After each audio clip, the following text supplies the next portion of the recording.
wunderschönen guten Abend und herzlich willkommen zur heutigen Sendung von Future Skills, die Fähigkeiten für die Arbeitswelt von morgen. Heute mit unserem Gast Maximilian Kleinsorg. Wenn du einmal rüberschaltest kurz, das haben wir nicht abgesprochen.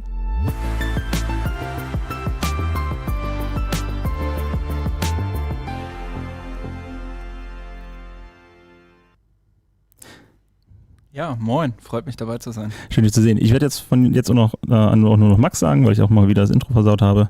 Wir hatten gerade darüber gesprochen, dass ich bisher immer das Intro versaue. Vielleicht ist das auch ein Running Gag, den wir absichtlich einbauen. Niemand wird es je erfahren. So ist es. Ich habe gerade noch einen Witz gemacht, heute ist der Tag, aber war es nicht. Nein, das gehört damit dazu. Wir dürfen auf keinen Fall den Eindruck erwecken, dass wir hier hochprofessionell wären. Sonst würde das alles hier nicht mehr laufen.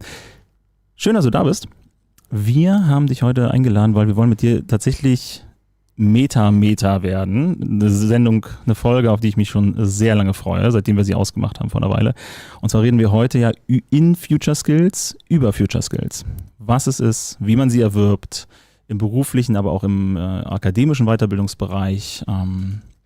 Genau. Bevor wir da aber konkreter einsteigen, wollen wir ein bisschen kurz was von dir erfahren. Also alle, auch ihr da draußen, die netterweise eingeschaltet habt und zuschaut oder vielleicht auch die Aufzeichnung später schaut. Du bist studierter Volkswirt. Das ist richtig. Mitgründer und CEO von Day Off, einer Lernplattform für was genau? Ja, am Ende für anwendungsbezogenes Mikrolernen, wie man so schön sagt. Das bedeutet, bei uns geht es weniger darum, Wissen wirklich zu erwerben, sondern vor allem das Wissen anzuwenden. Ob das im Arbeitsalltag ist oder eben auch im Studienalltag. Einfach, ja, ich sag mal, etwas kürzere Lerneinheiten oder sehr kurze Lerneinheiten zwischen 3 und 10 Minuten. Und in diesen Lerneinheiten soll man eben immer etwas verändern, etwas umsetzen, in Aktion treten. Deswegen heißen unsere Lernimpulse auch Action. Und letztlich geht es halt wirklich darum, Verhalten zu verändern. Das Lernverhalten. Ja, auf der einen Seite das Lernverhalten, aber auch das eigene Verhalten. Ne? Also andere Verhaltensweisen zu lernen, Denkweisen zu lernen. Aber ein Stück weit ist es ja auch die Veränderung, da steigen wir schon direkt mit rein, ich habe schon wieder gelogen, wir steigen voll mit ein. Das, was wir unter anderem auch auf einer Meta-Ebene brauchen bei Future Skills, sind ja nicht nur die Themen, die sich verändern, sondern auch der Umgang mit Wissen und wie wir lernen. Wir reden über kontinuierliches Lernen, wir reden vor allem darüber von Lernen abseits der traditionellen Ausbildungspfade, Schule, Ausbildung, Studium und dann vielleicht mal ein Training alle 5 Jahre. Genau, absolut. Und vor allem reden wir vielleicht auch darüber, was sich vielleicht auch an den Bildungswegen davor ändern muss. Ja. Weil ich glaube, gerade auch im Bildungssystem gibt es sehr wenige Punkte, die wirklich auf die Arbeitswelt von morgen vorbereiten. Vielleicht so grundsätzlich, gehen wir vielleicht gleich auch nochmal tiefer rein, ne? Aber du sagst es, ja, also für mich haben Future Skills ganz viel auch mit Handlungsfähigkeit zu tun. Also mir hilft alles Wissen der Welt nicht, wenn ich es nicht in Situationen anwenden kann und damit meine Handlungen bestimmen kann. Und das gehört für mich auf jeden Fall auch zur Definition von Future Skills. Genau, eines der größten Probleme, die wir auch in vergangenen Folgen hier schon besprochen haben, dass dieser eigentlich gar nicht unbedingt der Erwerb von Fähigkeiten, sondern die Auswahl und dann der Transfer. Ne? Weil wir vor allem bei traditionellen Trainings von entkontextualisierten Lernmethoden reden und die müssen wir dann erstmal auftragen, polieren, verstanden haben, verinnerlichen, wie du sagst, Verhaltensweisen, Denkweisen auch ändern und dann aber möglichst da anwenden, wo sie halt Sinn machen und wo sie Not tun. Und das ist ja das, wo die meisten Leute scheitern. Wo aber ihr ja, wenn ich es richtig verstanden habe, auch eure digitale Plattform habt, um halt durch zusätzliche oder ergänzende oder auch alternative Microlearnings dann direkt dichter am Geschehen zu sein, um halt dann die Skills, die morgen relevant sind, dann auch wirklich morgen dort anzuwenden, wo sie relevant sind. Ja, auf jeden Fall. Also das ist eigentlich der Grund, warum es Day Off überhaupt gibt oder warum wir gegründet haben. Da gibt es verschiedene Studien zu. Wir zitieren meist eine von McKinsey, wo es darum geht, wie viel Prozent von Weiterbildung, du hast gerade so ein bisschen scherzhaft gesagt, das eine Training alle 5 Jahre. Ne? Das ist sehr nah an der Realität. Viele Leute gehen halt leider zum Training und was viel schlimmer ist, diese Studie von McKinsey zeigt dann halt, dass die Leute zwar Wissen vermittelt bekommen, aber davon nur super wenig mit zurück in die eigene Arbeit nehmen. Das heißt, die sitzen meinetwegen, ja, du sagst es, alle 5 Jahre gehst du zum 8-stündigen Training ins Tagungshotel, Schulungshotel.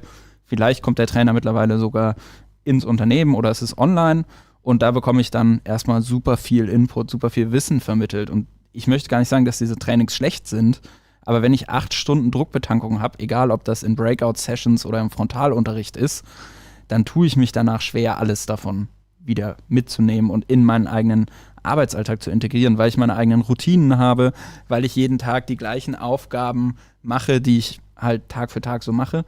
Und dabei bleibt dann Neues häufig auf der Strecke, eben weil es super anspruchsvoll ist, das eigene Handeln wirklich zu verändern. Und da kommt eigentlich Day Off ins Spiel. Bei uns gibt es halt jeden Tag 1 bis 5 kleine Impulse, irgendwas an der eigenen Arbeitsweise, an der eigenen Art und Weise, mit vielleicht auch emergenten Umfeldern umzugehen, zu verändern. Mhm. Und wo wir gerade kurz über moderne Trainingsverhalten gesprochen oder Ansätze, ne? Nicht nur so 8 Tage irgendwie draußen im Freien, ohne Kontext, ohne Transfer. Da möchte ich einmal ganz direkt, Tim, kannst du einmal kurz Werbung einblenden?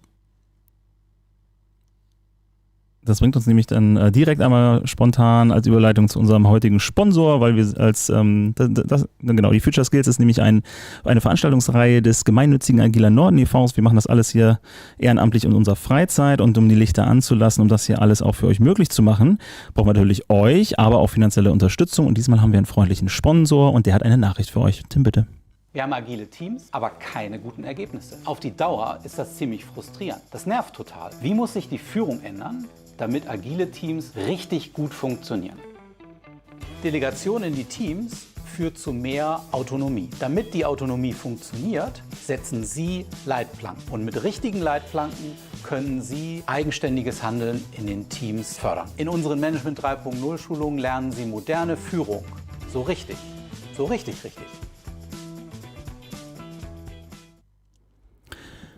Genau. Und wenn ihr uns auch mal unterstützen wollt, sponsern möchtet oder generell mit uns in Kontakt treten wollt, weil ihr vielleicht auch einen Themenwunsch habt oder selber ein Thema mit einbringen wollt, dann schreibt uns einfach unter info@agiler-norden.de. Und natürlich, wie immer, aber das wisst ihr auch, unterstützt jedes Like, jedes Abonnement, jede Weiterleitung, Share und Reposting unserer Inhalte entsprechend auch das, was wir hier tun. Dafür sind wir euch wie immer dankbar. Genau. Packst du das Werbung wieder raus? Da. Ich krieg's nicht hin. Ja, genau. Jetzt ist mir unser Sponsor eingeblendet und nicht nur Werbung an der Stelle. Lass uns mal ganz kurz das Thema wechseln, weil wir werden auf jeden Fall wieder taumeln. Weiß ich schon, habe ich im Kopf. Lass uns einmal kurz einen Schritt zurückgehen. Was sind Future Skills? Ja, da kann man, glaube ich, jetzt Experten fragen. Für mich sind Future Skills ganz einfach gesagt Fähigkeiten, die mit der sich immer schneller verändernden Arbeitswelt notwendig sind, um eben damit zurechtzukommen und in dieser neuen, digitalen, vielleicht auch komplexeren Arbeitswelt handlungsfähig zu bleiben. Man kann das Ganze natürlich auch irgendwie ein bisschen akademischer formulieren. Ich persönlich, kommen wir bestimmt auch nochmal zu, bin über Professor Ulf Daniel Ehlers, beziehungsweise davor schon über Wiebke Mattes von der CAU Kiel. Herr Ehlers ist von der Dualen Hochschule Baden-Württemberg, letztlich zu diesem Thema Future Skills gekommen. Und Ehlers zum Beispiel definiert das Ganze eben so, dass es eben nicht nur Fähigkeiten sind, sondern Kompetenzen, die die Einzelpersonen dazu befähigen, in einer hochemergenten Umfeld komplexe Probleme zu lösen. Und das bedeutet eben, was ich vorhin auch schon mal gesagt habe, dass es letztlich darum geht, dass man in einer sich sehr schnell verändernden und vielleicht auch unsicheren Arbeitswelt handlungsfähig bleibt und in der Lage ist, Probleme zu lösen. Ja, definitiv. Das deckt sich auch mit unser Allgemeinverständnis, dass wir einfach durch bestimmte Faktoren, vor allem auch technologische Weiterentwicklung, aber auch soziale Strukturen, Globalisierung etc., eine höhere Dynamik, eine höhere Komplexität haben in der Umwelt generell, aber vor allem auch am Arbeitsmarkt. Und dadurch verändert sich das Anforderungsprofil an uns als Arbeiter, Arbeitnehmerinnen, aber auch als Arbeitgeberinnen etc. Und wir müssen andere Dinge lernen, wir müssen anders lernen. Und das ist vor allem da interessant, glaube ich, immer reinzuschauen, weil es nicht so offensichtlich ist. Wie du sagst, es sind komplexe Probleme, viele Aspekte, die dann zusammenspielen und emergent, hast du jetzt auch schon mehrmals erzählt, Aspekte ausbilden, die so alleinstehend gar nicht da wären. Also wie so ein Wald, der halt Moos auf dem Boden hat, was auf der Wiese niemals existieren könnte, weil es in der Sonne verbrennt.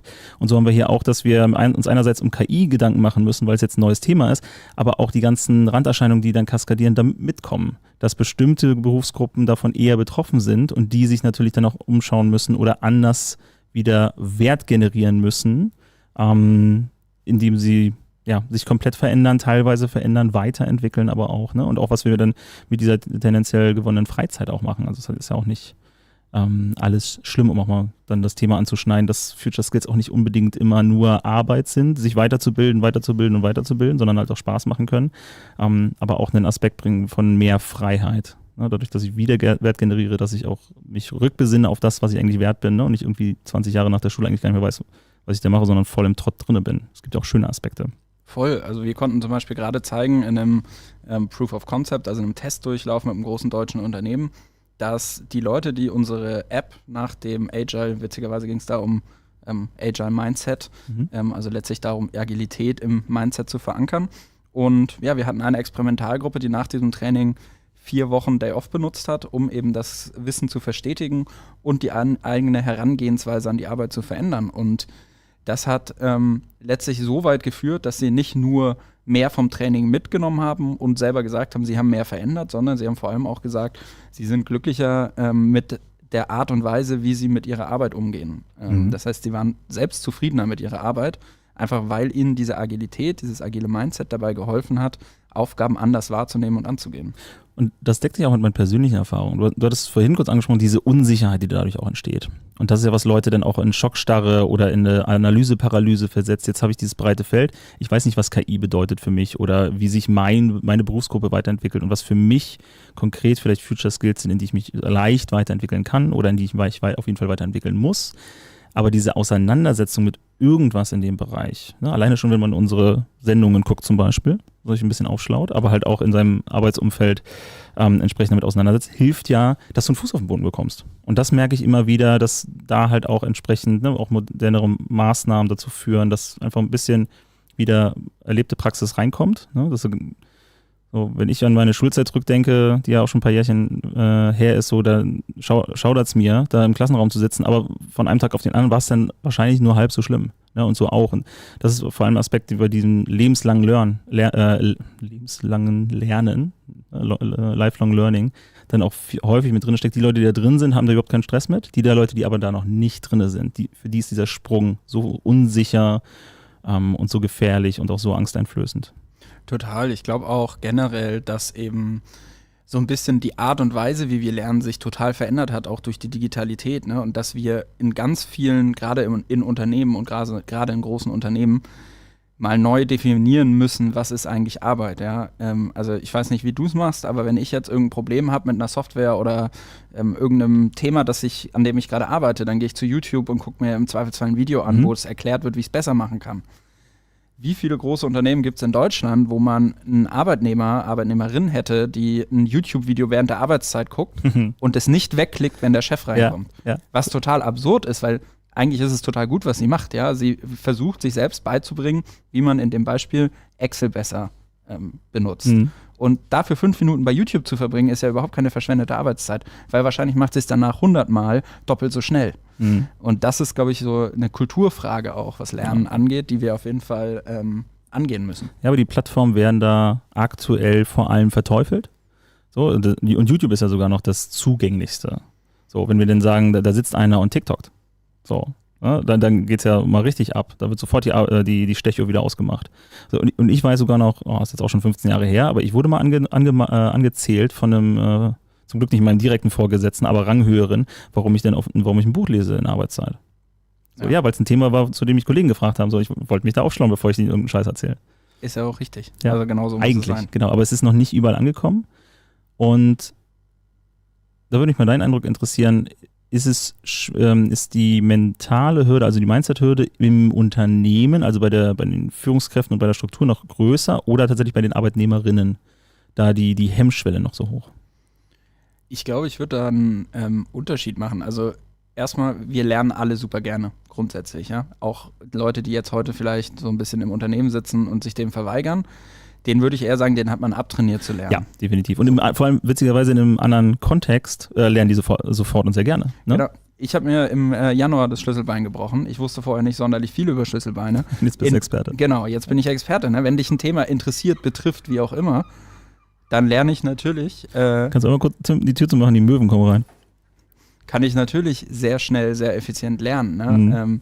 Wenn ich aber das Gefühl habe, ich darf das nicht, es bringt mir nichts persönlich, ich habe keinen Vorteil davon, oder im schlimmsten Fall ich abgehängt wurde, ja, wie man ja manchmal ganz schlimm sagt, also sprich, ich vielleicht die Transformation der letzten 15 Jahre schon nicht komplett mitgenommen habe, ja, dann kann ich auch verstehen, ja, also wenn ich mich jetzt in diese Person hereinversetze, kann ich total verstehen, wenn die Person vielleicht sagt, hey, warum soll ich hier lernen? Mhm. Und das ist das, was ich meine. Also ja, wir müssen die Kultur ändern, weil ich glaube, tief in unserem Inneren lernen wir eigentlich alle gerne.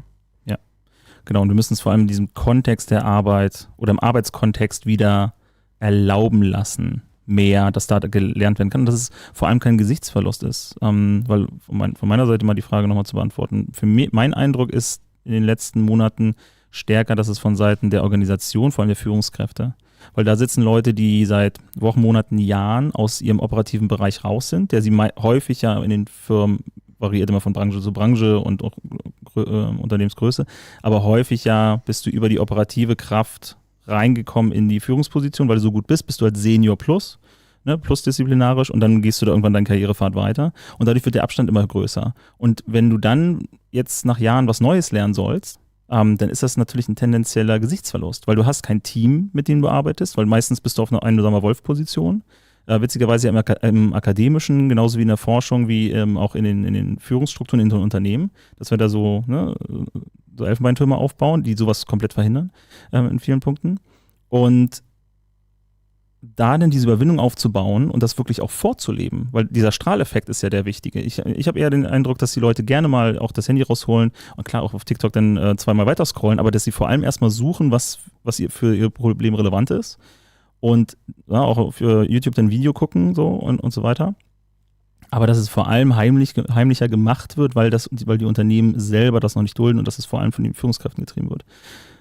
Das würde ich auf jeden Fall so unterstützen. Also natürlich gibt es super tolle Vorreiter, ja, also auch im Bereich Lernen in Unternehmen gibt es natürlich Leute, mit denen wir nur Positives erlebt haben, wenn wir zusammenarbeiten, auch in den Führungsetagen, aber was wir gerade aus dem höheren Management halt ganz oft hören, ist so, hey, dafür hat mein Team keine Zeit. Und ich habe ja vorhin gesagt, ne, bei uns geht es wenn wir von einer Action pro Tag reden, geht es um 3 Minuten, wenn wir über 3 reden, geht es um vielleicht mal 10 oder 12 Minuten. Und du hast es gerade selber gesagt, die Leute sind ja eh mal am Handy und scrollen mal 2-mal weiter. So, dann kann ich doch froh sein, wenn die Leute sich in der Zeit irgendwie weiterbilden und eben nicht, ich sag mal, weiß nicht, Hunde oder Katzen auf TikTok gucken. Ja. Genau, ne? Und das ist ja auch wie in der Kindererziehung. Wenn du mit den Leuten Medienkompetenz dann aufbaust, dann kannst du dich auch wesentlich besser darauf verlassen, dass sie halt keinen Schmuh machen, wenn du nicht hinguckst. Ne? Als wenn du die irgendwie 12 Jahre laufen lässt und dann sind sie das erstmal irgendwo frei auf Klassenfahrt und da ist ein frei verfügbarer Fernseher oder Internetzugang und so weiter. Na, Prost Mahlzeit. Ja. Total richtig. Also generell glaube ich, Selbstverantwortung vielleicht auch so ein Future-Skill. Ne? Definitiv. Gerade selbstverantwortliches Lernen. Also merken, was verändert sich in meinen Bereichen und wie kann ich da mitgehen, ist, glaube ich, super wichtig. Danke für die Überleitung. Wir werden nämlich im Januar noch eine schöne Folge haben zu Selbstführen. Wo wir genau in diesen Themenbereich dann auch mit Henning und Nadine Wolf dann einsteigen werden. Also markiert euch den Termin schon mal im Kalender. Nee, wir werden noch nicht verraten, auch wenn das schon festgesetzt ist, da passiert immer noch irgendwas Schlimmes. Aber Anfang Dezember haben wir die Folge und im Januar tatsächlich relativ in der Mitte. Klingt spannend auf jeden Fall. Ja. Future Skills sind generell ein spannendes Thema. Aber nochmal ganz kurz, weil wir so viel mit dir besprechen. Nur mal aber ein Punkt, was mir nämlich auch aufgefallen ist, ich bin ja auch Veranstalter des Elder Leadership Book Clubs und da genau das Gleiche in der Teilnehmerinnen-Demografie. Wir haben vor allem mittlere Ränge. So, ne? Leute, die anstreben, irgendwie auch mehr aus sich zu machen, also in die Senior-Position sich weiterzubilden, aus dem operativen Bereich und dann unteres und mittleres Management. Aber an hohes Management oder Top-Management kommst du sowieso nicht ran, auch aus den sozialen Zirkeln. Aber die siehst du auch ganz selten auf Weiterbildungsprogrammen. Das denke ich auch. Kleine Zwischenfrage, kommen die Leute selbst zu dir oder übers Unternehmen? Nee, die kommen, in dem Buch kommen sie selber. Genau, weil das beschreibt eigentlich auch eins der Probleme. Ne? Wenn du Karriere machen möchtest, dann musst du dich selbstständig weiterbilden. Ja. Und das ist eigentlich ja überhaupt nicht im Sinne des Unternehmens, weil das Unternehmen gerade in Zeiten von Fachkräftemangel muss doch eigentlich wollen, dass du dich weiterbildest. Nee. Das Problem dahinter ist ja, dann hast du eine Hidden Agenda, die ich als Unternehmen nicht weiß. Das ist super gefährlich. Ich musste immer lachen, wenn mir meine Klienten in meinem beruflichen Kontext dann sagen, ich will, dass die wie Unternehmer denken und über den Tellerrand schauen. Also willst du das wirklich? Weil letztes Mal, als sie Ownership übernommen haben, hast du die sofort zurückgepfiffen, weil das eine Kompetenzüberschreitung ist. Das steht nicht in ihrer Rollenbeschreibung drin. Ne? Jetzt treffen die auf einmal Entscheidungen und wollen Dinge tun. Also ja, das wird gefordert und ich bin bei dir, dass das grundsätzlich genau das ist, was wir wollen, aber viele Unternehmen sind systemisch noch nicht so aufgebaut, dass sie das überhaupt zulassen könnten. Da gebe ich dir total recht. Das ist auf jeden Fall so, dass die Unternehmen da noch nicht sind, aber ich glaube, das ist das, wo sie auf jeden Fall hin müssen. Ja, dass wir auch strukturell in diese Future-Skill-Debatte rein müssen in den Unternehmen, ja. Absolut. Und am Ende, was du ja auch ein bisschen sagst, ist die Angst, die da ja immer mitschwingt, ist, naja, wenn ich denen die Möglichkeit gebe, sich weiterzubilden, dann gehen sie. Und das ist ja überhaupt nicht unbedingt Stell dir vor, die bleiben. Genau. Die sind dumm und bleiben. So, was will ich denn damit? Bringt ja auch nichts. Nee. Sondern du willst eigentlich, dass sie sich weiterbilden und dass sie bei dir die Kultur und auch die Kultur von Entwicklung finden, um sich eben selbst zu entwickeln und zu deinem Unternehmen, deiner Unternehmung beizutragen. Genau. Und vor allem ist das ja eine Milchmädchenrechnung, also sehr kurz gedacht. Ne? Also einmal sind wir jetzt hier im Bereich von Finite und Infinite Games. Also wir spielen ja eigentlich im wirtschaftlichen Kontext nicht, um zu gewinnen, sondern um dabei zu bleiben. Ne? Das ist ja auch, und das ist, ja, dann geht halt mal ein Mitarbeiter oder eine Mitarbeiterin. Das ist okay, aber ich habe ja vor allem im Wettbewerbsvergleich einen immensen Vorteil, wenn ich derjenige bin, der ein Unternehmen aufgebaut hat, der eine Organisation hat, die zum Lernen einlädt. Wenn ich diese Mittel anbiete und die Leute das auch wahrnehmen können und auch eine Kultur haben, wie du es beschrieben hast, wo man halt auch Leute mal auf YouTube surfen sieht, weil die halt ein Problem nicht lösen können. Genau, so muss es halt eigentlich sein. Und da vielleicht nochmal der Bogen zum mittleren Management auch zurückgeschlagen. Am Ende sind das die Leute, die das in der Hand haben, ja, weil vor allem, ja. Weil die haben die kleineren handlichen Teams und die schaffen die Kultur. Die sind auch dafür verantwortlich, dass die Fehlerkultur positiv sein sollte, ja. Wieder ein Future Skill. Ja. Ja, also wir sind dann nämlich auch ganz schnell auch ein bisschen in diesem pseudowissenschaftlichen Bereich mit Lernkultur generell, aber auch Feedback-Kultur, ne? Und auch Fehlerkultur. So, ne? In wie vielen Unternehmen darf ich immer noch keine Fehler machen? Also darf ich gar keine Experimente laufen lassen, weil ich muss ja wissen, was ich tue. Ich bin ja der Fachexperte. Ich sehe das auch immer wieder, wenn ich von den Leuten als Freiberufler dann von denen beauftragt werde und denen erstmal auch erzählen muss. Also ich weiß es auch nicht. Also selbst wenn ich es weiß, sage ich es dir nicht, weil du mich nicht dafür bezahlst, bei dir 40 Stunden am Band zu stehen, sondern mich dafür bezahlst, dir zu helfen, dann deine eigene Lösung zu finden. Und die ist halt im komplexen Umfeld leider anders als das, was ich machen würde.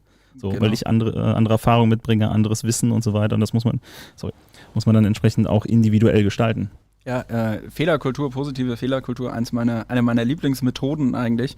Kleiner Tipp vielleicht auch für euch da draußen. Führt einen Fuck-Up-Friday ein. Jeden Freitagnachmittag 1 Stunde für euer Team, um über die dümmsten Fehler der Woche zu lachen.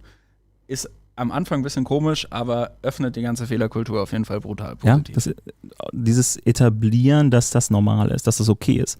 Und vor allem zugestehen, dass wir auch evolutionär als Menschen so gestrickt sind, dass wir aus Fehlern am meisten lernen. Also warum sollten wir uns das nur, um irgendwie pseudosozial unser Gesicht zu wahren, dann das so auferlegen, diese Last halt keine Fehler eingestehen zu dürfen. So aus den Zeiten sind wir eigentlich raus. Ja, sollten wir.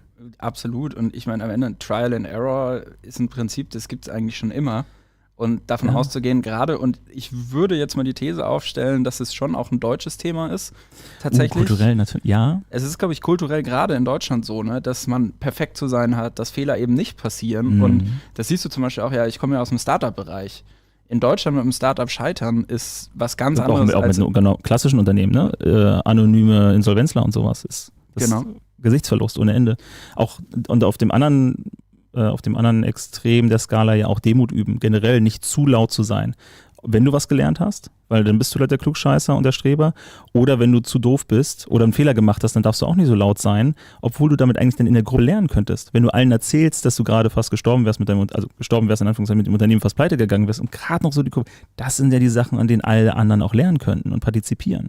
Total, und am Ende natürlich mögen es auch Fehler sein, die jetzt, wenn auch ein Mittelständler insolvent geht, gemacht werden. Aber daraus können ja auch andere Mittelständler lernen. Also es ist ja eben auch ein Lernen voneinander und aus den Fehlern von anderen.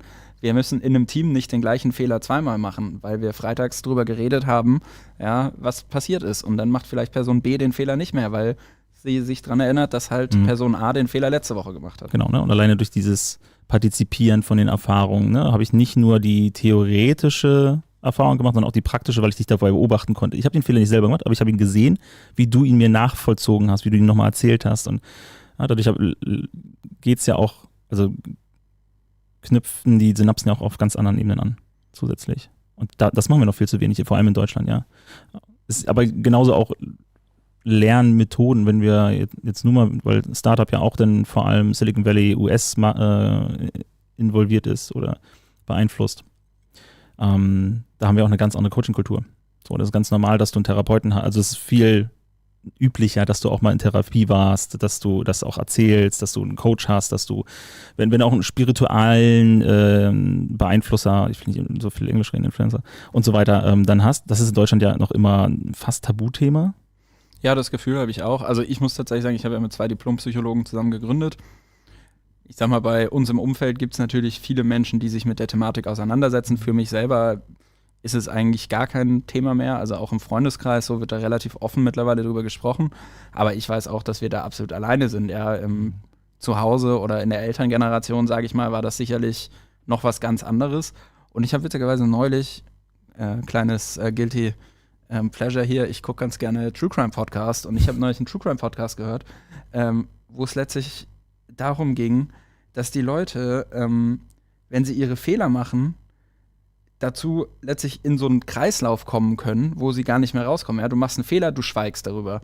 Du machst einen anderen Fehler, du schweigst wieder und so gerätst du in so eine Spirale. Und du klebst dich ein und dann kommst du aus dem Loch nicht mehr raus. Genau, und am Ende kann das halt auch wirklich zu ganz dramatischen Geschichten führen, so wie in dem Fall. Ne? Muss ich jetzt ja nicht näher ausführen, aber ich glaube, dass diese auch vielleicht positiver sein, ja, dieses sehr kritische, was wir auch zurzeit in Deutschland viel haben, das müssen wir auf jeden Fall wiedergewinnen, dass man halt an die Zukunft glaubt und dass man vielleicht auch einfach mal macht. Das wäre auch noch so ein Future-Skill, einfach mal machen. Ja, und ein Beispiel aus meiner Historie auch dazu, um wieder auch konkreter auf diesen Lernumfeld zu kommen. Vor ein paar Jahren war ich in einem Unternehmen, Softwareentwicklung, und die eigenen Plattformen und internen Lösungen waren hauptsächlich auf SQL-Datenbanken aufgebaut. Es gab den einen, der noch mit einer 2-stelligen Personalnummer da saß, auch ein großer, kräftiger Typ, der dann auch wirklich auch Autorität ausstrahlen konnte, und der war halt der MySQL-Spezi. Der hat das Ding nicht nur administriert, der hat das halt gewusst, alle sind zu ihm gelaufen. So, und dann kommen halt die Hochzeit mit MongoDB und CouchDB und die ganzen neuen Techniken. Und er hat das erst abgetan. Ne? Also er hat sich nicht darauf eingelassen, dass das vielleicht für ihn relevant ist. Also selbst als Ergänzung zu seinem Skillset. Also Future Skills bedeutet ja auch nicht unbedingt, dass ich komplett das ausradiere und umschwenke, sondern dass ich mich Schritt für Schritt weiterentwickle, aber auch immer noch ein Standbein in meiner Vergangenheit habe, ne? Also das weiter. So, bis dann, wie du bei dir auch, dann bist du in der Gruppe drin, für ihn war halt der Abstand zu groß, das hieß, er konnte eigentlich nur gehen. So, weil da jetzt wieder von seinem autoritären Status dann bei 0 anfangen, wo andere sich da schon eingearbeitet haben und Lösungen gebaut haben und auch wirklich praktische Erfahrung auch im Arbeitskontext hatten, nicht irgendwie als Externe von draußen reingekommen sind, ist halt sozial nicht tragbar. Ne? Und das ist dann sehr, sehr traurig für die Person, aber auch fürs Unternehmen. Genau, und aber auch da würde ich gerne den Bogen zurückspannen zur Kultur oder zur Struktur. Ne? Wenn du es schaffst, eine Lernumgebung zu bauen, zum Beispiel, die auf Communities basiert. Klar, wenn du jetzt einen SQL-Typen hast, schwierig, aber wenn du mehrere Menschen, die sich mit Datenbanken beschäftigen hast und die bilden eine Lern-Community zu diesem Thema, ja, dann hast du das Thema, dass die voneinander lernen können und dann hast du diesen Gesichtsverlust gar nicht erst. Ja. Und das finde ich zum Beispiel ein ganz spannendes Konzept, so generell Peer-to-Peer-Learning, also voneinander lernen, aber das eben auch in so einem Gemeinschaftsgedanken zu formulieren. Und ich will keine Werbung machen, aber zum Beispiel die Fraport AG, da ist ein Kollege, mit dem ich viel zusammenarbeite, und der hat das komplett aufgebaut, so ein Community-Programm für Lernen, wo jeder, der möchte, ein Thema aufbringen kann und jeder, der möchte, einen Digitalk, also einen Talk zum Thema Digitalisierung im breitesten Sinne halten kann. Und jeder, der bei der Fraport möchte, kann sich da reinschalten und kann zuhören. Ja, und wir machen ja hier beim Agiler Norden e.V. ja im Grunde nichts anderes, sondern wir haben halt auf Basis dieser, also beim Thema Community Building, um richtig wieder Meta zu werden, gemerkt, so es gibt halt, wir haben halt kleine Insellösungen, ne? Man kennt sich sogar, aber es gibt keinen gemeinschaftlichen Austausch dazu, außer dass man sich dann mal zufällig auf der einen Community trifft. So, und viele Synergieeffekte, nicht nur beim Lernen, aber halt auch Organisation und aber auch dann am Ende Versicherung, Verwaltung und dass man eine rechtliche Entität hat und so weiter. Das waren dann alles Vorteile, warum wir den Verein gegründet haben. Und jetzt zehren wir vor allem davon, dass wir einen Anknüpfpunkt haben für diesen Kompetenzbereich, den wir sonst nicht bedienen konnten. Ne? Jeder hat seine Feuerwehr und seinen Sportverein oder sowas und auch üblicherweise hast du halt deine Meetups für bestimmte fachliche Themen.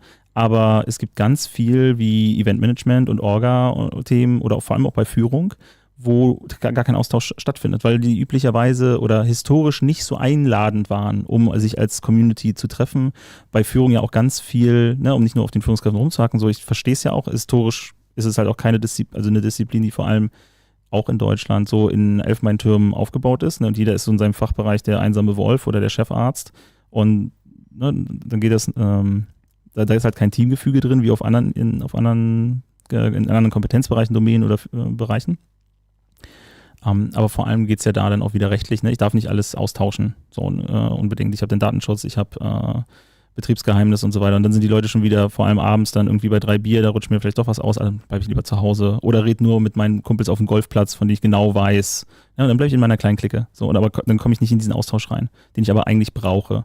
Und das ist vielleicht auch ein Punkt, den wir nochmal ansprechen können bei Future Skills, dass ich aus meinem Dunstkreis raus muss. Ne, selbst wenn ich, das ist meine Erfahrung, auch wenn ich seit Jahren oder vielleicht schon ein Jahrzehnt oder 2, wenn ich länger im Arbeitsumfeld bin, in meinen Meetups, in meinen User-Groups, in meinen Buchclubs bin, ich muss mittlerweile auch raus, weil auch die den Kontakt jetzt mal ganz abstrakt, zum Markt verlieren. Ne? Voll.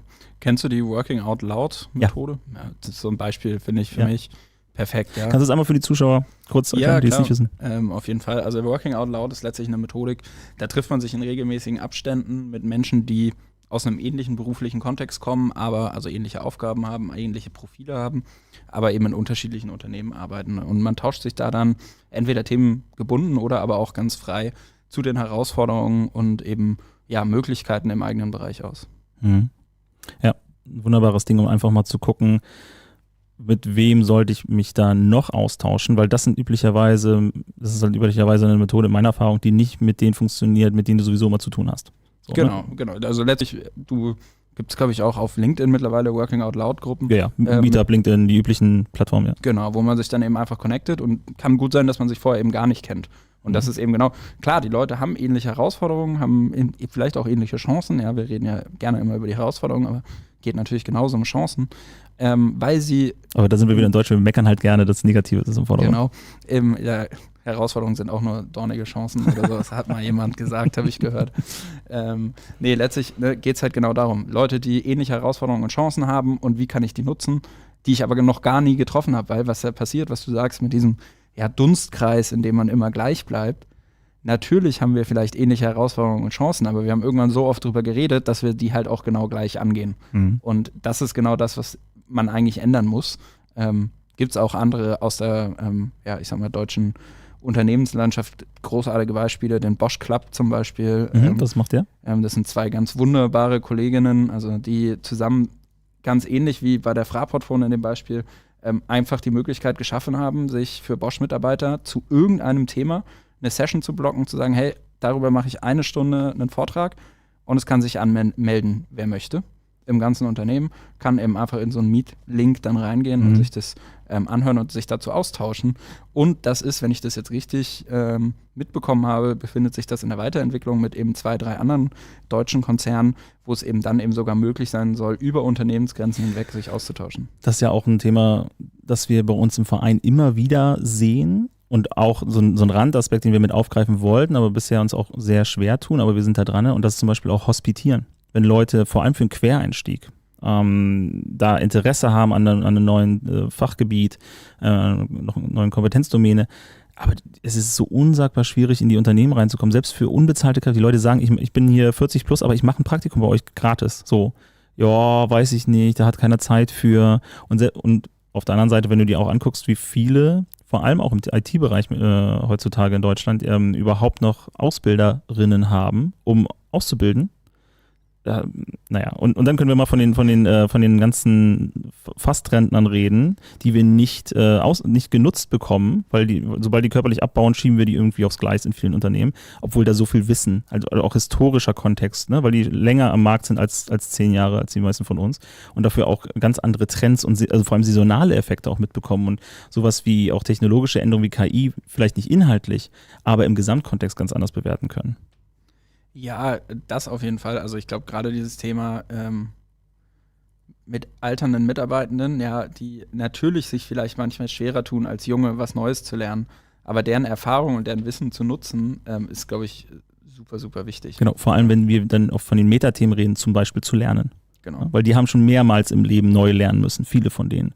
So, ne? Das wird halt nicht genutzt. Und gleichzeitig haben wir keine Ausbilder oder nur in wenigen Unternehmen leider, für meinen Geschmack zu wenige, die halt wirklich auch intern ausbilden. Vor allem Würde ich auf jeden Fall zustimmen. Vielleicht nochmal zu dem Hospitieren. Mhm. Ne? Ein sehr guter Freund von mir, der ist Hotelfachmann und macht das jetzt auch schon ein paar Jahre, ist in einem großen deutschen Hotel. Und der hat mir das erste Mal davon erzählt, dass er jetzt 3 Monate, das muss so 1,5 Jahre her sein oder so, er geht jetzt 3 Monate nach Düsseldorf. Und ich habe gefragt, was machst du denn in Düsseldorf? Du arbeitest doch wo ganz anders. Ja? Und dann sagt er, ich hospitiere da in einem anderen Luxushotel. Ja, in allen Branchen ist es üblich. Und ich war so, gehören die zu euch? Wie, du gehst da hin und arbeitest da drin? Ja, nee, das machen wir manchmal. Wir tauschen Führungskräfte oder angehende Führungskräfte, damit die auch mal in einem anderen Umfeld lernen und eben gucken können, wie andere sowas angehen. Und ich war wirklich so, ich hatte das aus der professionellen Welt, klar, im Rahmen eines Praktikums oder so, während des Studiums. Das ist dann üblich, ja genau, aber wenn du schon was kannst, dass du dann nochmal irgendwie rumläufst. War für mich total neu, fand ich ein super Konzept. Ja, also ich glaube auch so ein bisschen Stigma, weil du ja wirklich schon lange dabei bist, warum solltest du jetzt nochmal neu lernen? Ne? Oder die Leute, die es denn ausbilden sollen, trauen sich dann nicht, weil sie denken, du kannst ja schon so viel und dann outperformst du mich auch wieder ganz schnell. Aber es ist einfach auch nicht etabliert. Wir haben nicht die Möglichkeit, wir haben auch gar nicht die Freiräume, wenn alle immer auf Volllast laufen, dass wir sowas auch obwohl da auch die Unternehmen ja beidseitig, ne? Nicht nur der Hospitierende, die Hospitierende, sondern auch die Unternehmen ja selber sehr viel von profitieren können, neuen Input zu kriegen und ne? Sowas, was du normalerweise nur bekommst, wenn du neue Leute einstellst. Und wir wissen gerade, wie schwer neue Leute zu finden sind. Also diese neuen Impulse. Und die sind ja dann immer noch an der kurzen Leine der Probezeit gebunden und machen das Maul nicht unbedingt auf. So, wenn jetzt jemand zum Hospitieren kommt mit Fachexpertise, der wird mir natürlich mit seinem naiven Blick ganz andere Impulse geben können. Voll, und der wird vielleicht fast noch wichtiger auch einfach mal dumme Fragen vielleicht stellen. Ja, das meine ich mit naiv, genau. Ey, warum machst du das so? Ja. So, und das fragt vielleicht in dem Unternehmen sonst niemand mehr, weil es wird halt seit 10 Jahren so gemacht. Und vielleicht ist genau das Problem. Ja, und ich glaube, das ist auf jeden Fall, oder jetzt möchte ich nicht so stapeln, aber da sind wir, glaube ich, einer Sache auf der Spur, die für Future Skills auch als Lernkonzept sehr interessant sein kann, zu verstehen, dass es nicht nur eine Expertise gibt. Ne? Es gibt keine Best Practice im komplexen Umfeld, sondern es gibt verschiedene emergente Lösungen. Es gibt sogar mehrere Expertisen, die einfach vollwertig nebeneinander existieren. Meine Partnerin hatte, muss ich gerade dran denken, hatte mir die Tage dazu auch ein Beispiel gegeben, was jetzt ganz passt. Und zwar hat sie gerade jemanden neu eingestellt, der fachlich mindestens auf ihrem Niveau ist, auch wenn sie jetzt die Führungskraft ist mittlerweile im Unternehmen. Aber sie merkt halt, dass sie jetzt seit Jahren da wieder viel Neues lernt, weil der aus einem ganz anderen Umfeld kommt. Das heißt, der hat das gleiche Level ungefähr, aber der kommt mit ganz anderen Techniken, weil er aus einem ganz anderen Markt, aus einem ganz anderen Segment kommt und dort andere Praktiken einfach weiß. Und so dieses Ding auch zu hospitieren bei Leuten, die das Ähnliche machen, einfach zu sehen, okay, ihr macht das genauso gut wie wir, ihr löst das Problem genauso, aber ihr kommt ja von links, wenn wir immer von rechts gekommen sind. Und immer, wenn wir dann dieses Problem hatten, würde euer Ansatz ja viel besser funktionieren. Ja, und diesen Austausch, der ist, glaube ich, besonders wertvoll. Und auch das Grundkonzept, dass mehrere Wege nach Rom führen, vor allem wenn es um Future Skills geht. Ja, genau, beziehungsweise generell, glaube ich, ne, dieser Austausch, und da wird das Thema Führung, glaube ich, auch nochmal super wichtig. Einfach, weil Führung verändert sich halt gerade schneller als wahrscheinlich sogar noch alles andere. Ja, führen heute bedeutet halt nicht mehr, ich sage, wo es lang geht. Ich delegiere andauernd und bestimme aber über Mikromanagement oder wie auch immer trotzdem noch, wie meine Mitarbeitenden das Problem lösen, sondern so wie deine Partnerin zum Beispiel, stelle ich viel mehr jemanden an, der vielleicht bestimmte Dinge sogar besser oder anders besser, wie auch immer, lösen kann, weil ich weiß, dass ich das nicht kann und weil ich verstanden habe, dass ich auch nicht immer alles kann. Ja, also wenn ich als Führungskraft heute immer noch denke, ich kann alles besser. Und ich muss alles können. Und ich muss alles besser können als die Menschen in meinem Team, dann hast du, glaube ich, keine Chance mehr, weil du brauchst die Menschen, die Dinge besser können als du, damit du deinen Job gut machen kannst. Und du kannst also bei aller Liebe auch zu den großen Gurus dieser Welt, aber du kannst dieses Niveau gar nicht halten. Das heißt, dein Umfeld wird kurz über lang, also entweder lässt du niemanden an dich ran und dann sind wir wieder bei sehr, sehr weiter, also einer sehr hohen Führungsdistanz. so, dass du gar keinen an dich ranlässt, sondern wirklich nur aus der Entfernung führst per Zuruf, damit das keiner mitkriegt, dass du keine Ahnung hast in vielen Fällen. Oder die Leute riechen den Braten irgendwann sofort, weil du kannst nicht 24/7 diese Persona aufrechterhalten, diese Maske tragen. Absolut, ne? Und ich sag mal so, es war vielleicht auch mal eine Zeit lang so, dass du einen Job 20 Jahre genau gleich machen konntest. Ja, sagen wir mal am Fließband bei Mercedes-Benz von 1990 bis 2000 Ja, genau, oder so. ne? Als Lehrling da dann in die Rente gegangen. Genau, so ungefähr das, ne? Das gibt's halt nicht mehr und das wird es auch nicht mehr geben. Wesentlich weniger. Wir müssen jetzt aufpassen, dann kriegen wir gleich den Shitstorm, weil alle sagen, doch, ne, ich mach das noch so. Aber ich muss überlegen, selbst mein Vater, und der ist wirklich witzigerweise dem gehört jetzt die Halle, in der er seine Ausbildung gemacht hat. So, die hat er über die Jahre betreut, dann irgendwann als Geschäftsführer, ne, und den Kram aufgekauft und alles, weil es auch durch Höhen und Tiefen gegangen ist, damals in der DDR und dann Wiedervereinigung und hast du nicht. So, selbst da hat es nicht funktioniert. Und der hat sogar dieses Konzept, dass er da in Rente gegangen ist, wo er in Ausbildung war. Ja, unser Eins. Wir müssen ja überhaupt noch gucken, was dann nachher mit unserer Rente ist, aber das ist, glaube ich, mal ein Thema für eine andere Sendung. So, weiß auch nicht, ob das mit Future Skills ja, weiß ich nicht. Finanzkompetenzen, die sind auch noch nicht im Bildungssystem angekommen. Ja, gut. Das aber falls euch das interessiert, schreibt das mal bitte in die Kommentare und in den Chat, dann suchen wir uns da auch mal jemanden zu Gast. Ja, finde ich auch gut tatsächlich. Jetzt fällt mir der Name natürlich nicht ein, aber gerade hier in Hamburg gibt es auch so ein Institut für Finanzbildung bei Jugendlichen, glaube ich. Okay. Suche ich dir mal raus. Ja, vielleicht packen wir das noch in die Shownotes. Genau, auf jeden Fall. Eine Sache würde ich gerne nochmal ein leicht anderes Thema anschneiden. Und zwar gibt es immer wieder die Debatte, merke ich, vor allem im Trainingskontext bei den Trainingsanbietern, ein Problem, dass die meisten Leute scheinbar davon ausgehen, dass der Arbeitgeber die Weiterbildung bezahlen muss. Muss sich das im Rahmen von Future Skills ändern? Müssen wir mehr persönlich und privat in uns investieren? Ja, das ist eine super schwierige Frage. Ich glaube. Darum stelle ich die, wir sind schon halb drin, dann können wir langsam mal an die guten Sachen kommen. Jetzt wird es langsam mal schwierig. Ja, ja.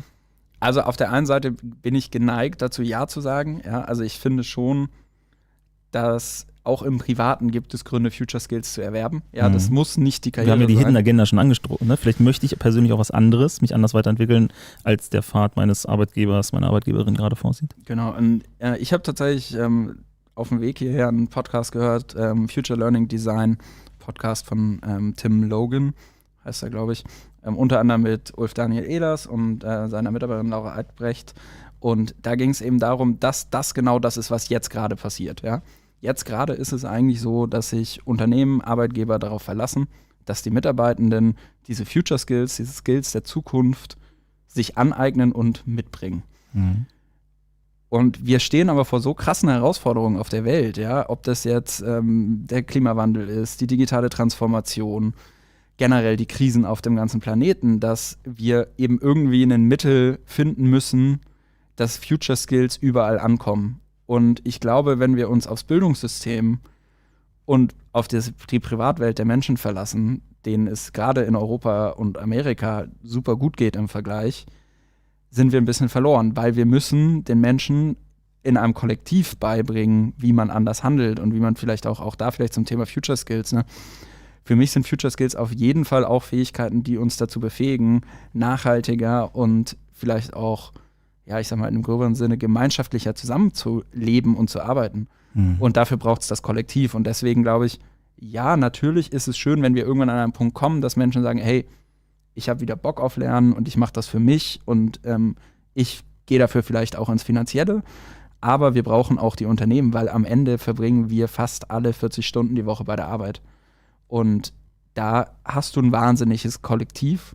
Mhm. Und gleichzeitig, wenn wir jetzt zum Beispiel mal ein Thema rausnehmen, Klimawandel, Emissionen, werden die meisten Emissionen von großen Konzernen verursacht. Ja? Und wenn wir es nicht schaffen, irgendwie Future Skills in diese Unternehmenswelt reinzubringen, dann haben wir bald auch noch andere Probleme. Deswegen stellt sich jetzt bei mir die Frage, brauchen wir für diesen Kontext der Future Skills dann vielleicht einfach eine andere Abmachung zwischen arbeitgebenden Entitäten und Arbeitnehmerinnen? Ne? In der Vergangenheit war es relativ klar, ich werde halt in der Schule kriege ich halt mein Wissen mit, dann habe ich eine Ausbildung, die wird bezahlt oder gefördert.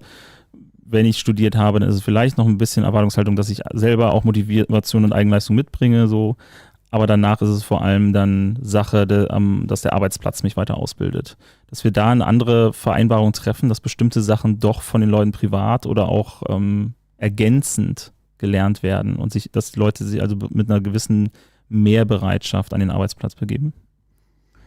Ja, das würde ich schon sagen. Also das ist auch zum gewissen Punkt einfach wieder so eine Einstellungssache, glaube ich. Ne? Also gehe ich halt einfach nur zur Arbeit, um zur Arbeit zu gehen und nach 9 Stunden oder 8 Stunden 45 mit Pause gehe ich nach Hause und am nächsten Tag komme ich wieder. Und ich glaube, wir müssen halt einfach Kulturen, Konzepte, auch vielleicht, da gibt es ja auch ein New Work-Konzept, da habt ihr auch eine Sendung zu. Ja, genau, im Oktober machen wir eine über New Work. Könnt ihr euch auch schon mal vormerken. Werde ich mir auf jeden Fall angucken. Es gibt eine Menge Möglichkeiten, halt an dieser Schraube zu drehen, dass die Leute auf der einen Seite sagen, okay, ich lerne auch gerne für meine Karriere, aber auf der anderen Seite eben, dass auch keine Hürde ist, sondern die Leute vielleicht auch dort abgeholt werden, wo sie sind und es nicht für alle das gleiche Video auf dem LMS gibt, sondern hey, wenn du halt die letzten 10 Jahre aus welchem Grund auch immer bei der Digitalisierung nicht ganz so weit vorne mit dabei warst, hey, kein Thema, hier ist deine Gruppe, wir fangen nochmal ganz von vorne an und wir geben dir die Chance, weil ich glaube, wir hatten es vorhin schon mal, der Mensch lernt total gerne und der Mensch würde grundsätzlich, ja, also total gerne kommen die meisten Leute wahrscheinlich in 2 Wochen zur Arbeit und kommen besser mit den Softwares und, weiß nicht, den neuen Entwicklungen klar, als das heute der Fall ist. Nur dafür muss man ihnen eben die Möglichkeit geben und auch die Anreize schaffen, Ja. Aber das würde ja bedingen, und da sind wir, glaube ich, in einem schwierigen Bereich und auch in vielen New Work-Konzepten, also das, was heutzutage auch hauptsächlich an New Work verstanden wird, was ja immer noch von dem abweicht, was Fridtjof Bergmann mal gedacht hat, mit 4-Tage-Woche und so weiter, was so in den Schlagzeilen ist, dass tatsächlich auch Zeit vom Arbeitsplatz weggenommen wird, damit mehr Freiraum besteht, um sich selber weiterzubilden. Weil ein großes Dilemma sehe ich da auf jeden Fall bei den Future Skills. Und zwar, dass sobald wir in einem Bereich mittelständische Unternehmen sind und Konzerne sowieso, müssen wir generischere Lernlösungen anbieten. Und damit können wir das Individuum nicht mehr unbedingt optimal unterstützen. Und diesen Balancepunkt, den kann ich natürlich nur abfangen, wenn jeder Einzelne auch drüber nachdenkt, was er eigentlich lernen muss und wo er seine Stärken und Schwächen hat. Also das mitbringt. Nicht nur von der Führungskraft eingeschätzt wird, nicht nur von den Peers und nicht nur vom Unternehmen dann halt auf einem Standardweg gefördert wird. Ja, schon. Also da sagst du was vollkommen Richtiges. Nur ich glaube, mit dem technologischen Fortschritt sind wir gar nicht so weit davon weg. Künstliche Intelligenz, Stichwort generative künstliche Intelligenz. Sagen wir mal, ich habe einen Standardinhalt, der eben für eine Rolle als Weiterbildung gedacht ist. Den heute mit KI in einfach, mittel und schwierig zu gestalten oder, weiß ich nicht, ein vorgeschaltetes Assessment zu nutzen, um zu gucken, hey, wo ist der Standpunkt und wo starten wir vielleicht mit der Lernreise? Da sind wir wahrscheinlich jetzt schon. Also wir zum Beispiel benutzen auch generative KI. Ich wollte gerade sagen, bei euch ist das ja auch mit drin, ne? Vor allem schon, weil ihr bei Day Off ja auch diese Microlearnings ja kleiner schneidet und dadurch kann ich sie individueller auch basteln. Der eine braucht halt vielleicht noch 2, 3 extra Aktionen in der Richtung und der andere ist halt früher. Und ich habe neulich erst, also unser Großer kommt jetzt in ein paar Monaten auch eingeschult und dementsprechend ist das auch ein großes Thema.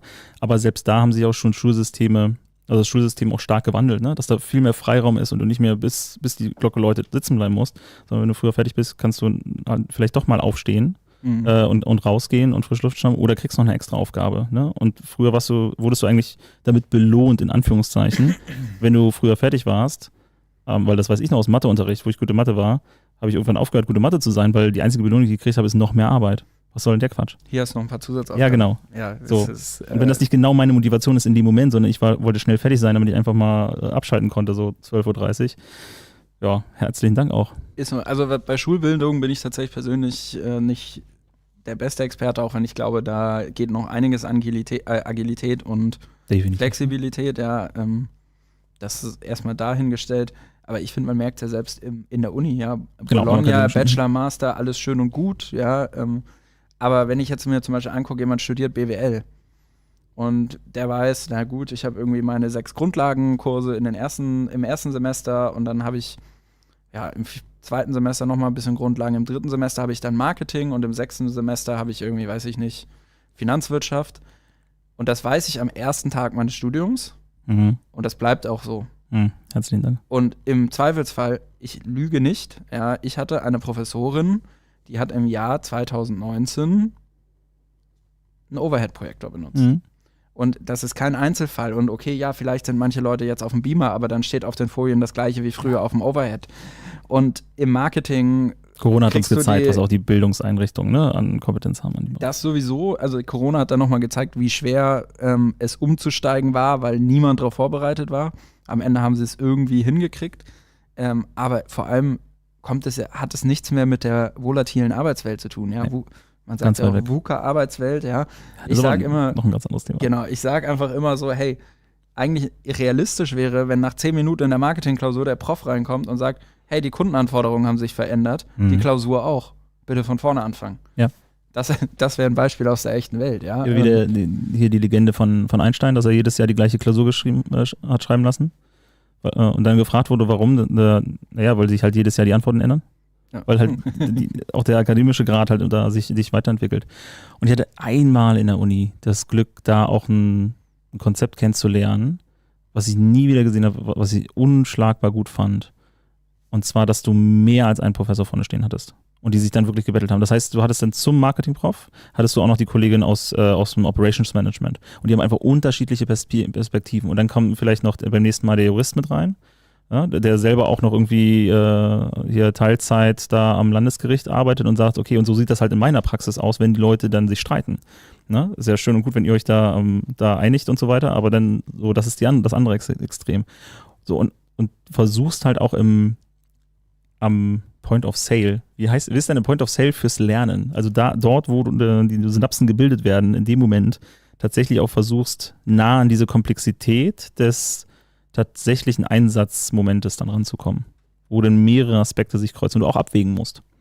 Ja, und also ist vielleicht ein wunderbarer, auch wenn mir jetzt kein Fachwort dazu einfach ist, Future Skill, ne? Also diese Abwägung von Risiken, Möglichkeiten und verschiedenen Arten oder verschiedenen Wegen, wie man zum Ziel kommt.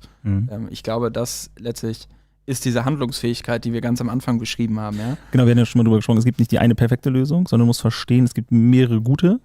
Und letztes Mal im Buchclub war das tatsächlich jemand, der dann auch, und ich habe auch vergessen, von wem er das Zitat hatte, aber von wegen, es gibt keine Lösung, es gibt nur Kompromisse. So, ne? Ja. Und wir wollen aber ganz häufig dieses Optimum, die Best Practice, weil uns das ja auch früher im BWL-Unterricht auch noch beigebracht wurde, dass das Ding ist. Ne? Wir machen Wasserfall, da gibt es eine Best Practice, am Anfang gibt es ein Design, das wird durchexerziert. Totaler Blödsinn. Aber gut, wissen alle, machen trotzdem viel zu viele, weil sie sich nicht trauen, da waren wir ja auch schon, ne? Sich da weiterzuentwickeln. Aber das wirklich dann abzubilden und anzuerkennen, es gibt verschiedene Wege und wir müssen jetzt gucken, okay, welcher ist am wahrscheinlichsten gut genug für das, was wir machen, bei gleichzeitig geringsten Kosten, ne? Diese Risikoanalyse. Ja. Das würde ich auch so sehen. Und da geht es vor allem, und das ist auch definitiv ein Future Skill für mich, wenn es auch ein bisschen abstrakt jetzt rüberkommt, aber Pattern Matching. Dass man sich einfach hinkriegt und aus nicht vollständigen Informationen, ja, also aus reiner, sich bildender Kohärenz ableitet, was tatsächlich als nächster Schritt in Frage kommt. Genau, in diesem Konzept, in dem ich mich viel bewege, ja, würde ich jetzt auch viel sagen, tatsächlich, das ist eben ein Skill aus dem Kompetenzbereich Problemlösungskompetenz. Ja, und das ist so ein bisschen das, was ich am Anfang meinte mit zum Beispiel bei ELAS in dieser Definition, ja, da geht es eben nicht unbedingt um genau einen Skill, sondern es geht ganz oft um Kompetenzfelder, die dann eine Kompetenz als Future Skill abbilden, zum Beispiel Problemlösungskompetenz, ist jetzt mein Lieblingsbeispiel auch, ja. Aber da würde das genau reinpassen, ne? Das ist ein absoluter Skill, den du dafür brauchen würdest, genauso wie Risikoanalyse. Ja. Und das ist ja zum Beispiel eine Sache, die, jetzt ein bisschen Eigenwerbung, aber die ich halt als Berater halt mitbringe, die mir viele Kunden auch gut bezahlen, dass ich in der Lage bin, schnell herauszufinden, was wir eigentlich googeln müssen, wenn wir auf ein neues Problem stoßen. So, weil ich halt gelernt habe, wie ich lerne.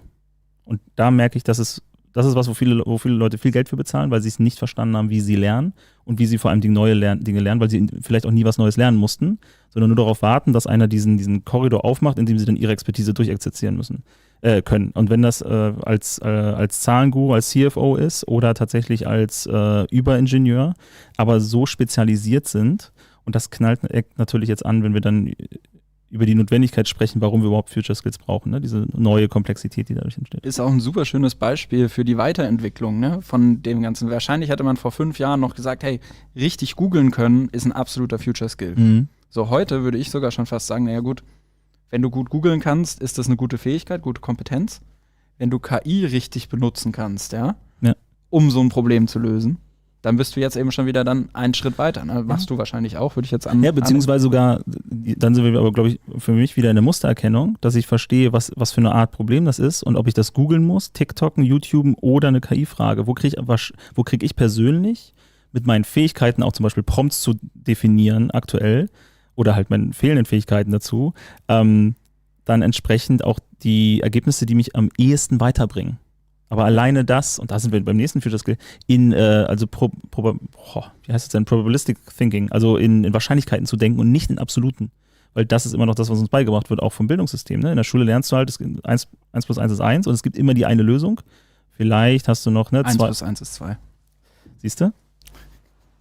So in Rage geredet, danke. Aber ja, und dann gibt es Herleitungen, warum 1 plus 1 auf einmal 5 ist. Ja, so, und dann geht es auch, wenn man dann überhaupt mal versteht, dass auch dass Mathematik nur so funktioniert, weil wir uns darauf geeinigt haben, aber es gibt ganz andere mathematische Modelle, die ganz anders funktionieren. Die darf nur keiner anfassen, bis er nicht die akademischen Weihen hat und sowas. Aber das haben wir jetzt, aber solche Sphären, in die wir sonst nicht reinkommen, wo sich auch die Physiker über String und was immer dann unterhalten, wenn es ganz abgedreht ist, das haben wir aber jetzt mittlerweile immer mehr in unserem Alltag drin, weil wir auf diese fundamentale Grundlage zurückgehen. Und dass die Realität nicht mehr unsere Realität ist. Also so wie wir in der Vergangenheit gearbeitet haben in unserem Feld, ne, lass mal jetzt nur Beispiel Drehbücher, Copywriting. So, das wird komplett aufgebrochen. So, da müssen wir darüber reden, okay, was sind denn die neuen Spielregeln, weil sich das Spiel komplett verändert hat. Genau, wir haben aus der Technik den Hinweis bekommen, wir sind langsam in der Zeit, wir werden aber trotzdem einfach weiter reden, so bis wir keine Lust mehr haben. Genau, denkt daran zu liken und zu subscriben, bevor ihr geht. Und guckt euch den Rest dann einfach eine Aufzeichnung an. Wir machen erst Schluss, wenn es keinen Spaß mehr macht und auch nicht mehr sinnvoll ist. Aber, nur ein kleiner Funfact, mittlerweile, also ich habe aktuell tatsächlich 3 KIs, die ich gegeneinander laufen lasse, wenn ich einen Prompt ausprobiere, weil ich auch merke, dass sie mir unterschiedlich gut zuarbeiten, was nicht mal, weil die Ergebnisse schlechter sind oder besser, aber weil ich sie besser aufnehmen kann. Und da sind wir wieder auch zu erlernen, wenn ich mich mit Future Skills auseinandersetze, also mit potenziellen Fähigkeiten oder Kompetenzbereichen, mit denen ich mich auseinandersetzen muss, dass ich dann auch lerne, okay, über welchen Weg bin ich da zugänglicher? Und ich meine jetzt explizit nicht über so einen pseudowissenschaftlichen Kram wie Lerntypen, der ja auch widerlegt ist, sondern meine persönlichen Neigungen vielleicht auch durch Neurodivergenz oder sowas, also wirklich was Robusteres als Konzept. Genau, also das will ich an der Stelle auch tatsächlich nochmal herausstellen, weil das auch ein Irrtum ist, das ich in der Gründung mit Day Off tatsächlich aufgelöst bekommen habe von meinen beiden Co-Gründern. Lernen und wissen, wie ich lerne, ist super wichtig. Ja. Das ist wahrscheinlich der Future Skill, weil es eben darum geht, sich andere Skills anzueignen, der wirklich am wichtigsten ist. Aber es gibt nicht sowas wie der auditive Lerntyp. Ja, das ist eben tatsächlich, wie du sagst, ich sag mal, widerlegt. Natürlich lernen Menschen unterschiedlich, aber diese Typen, die gibt es eben nicht.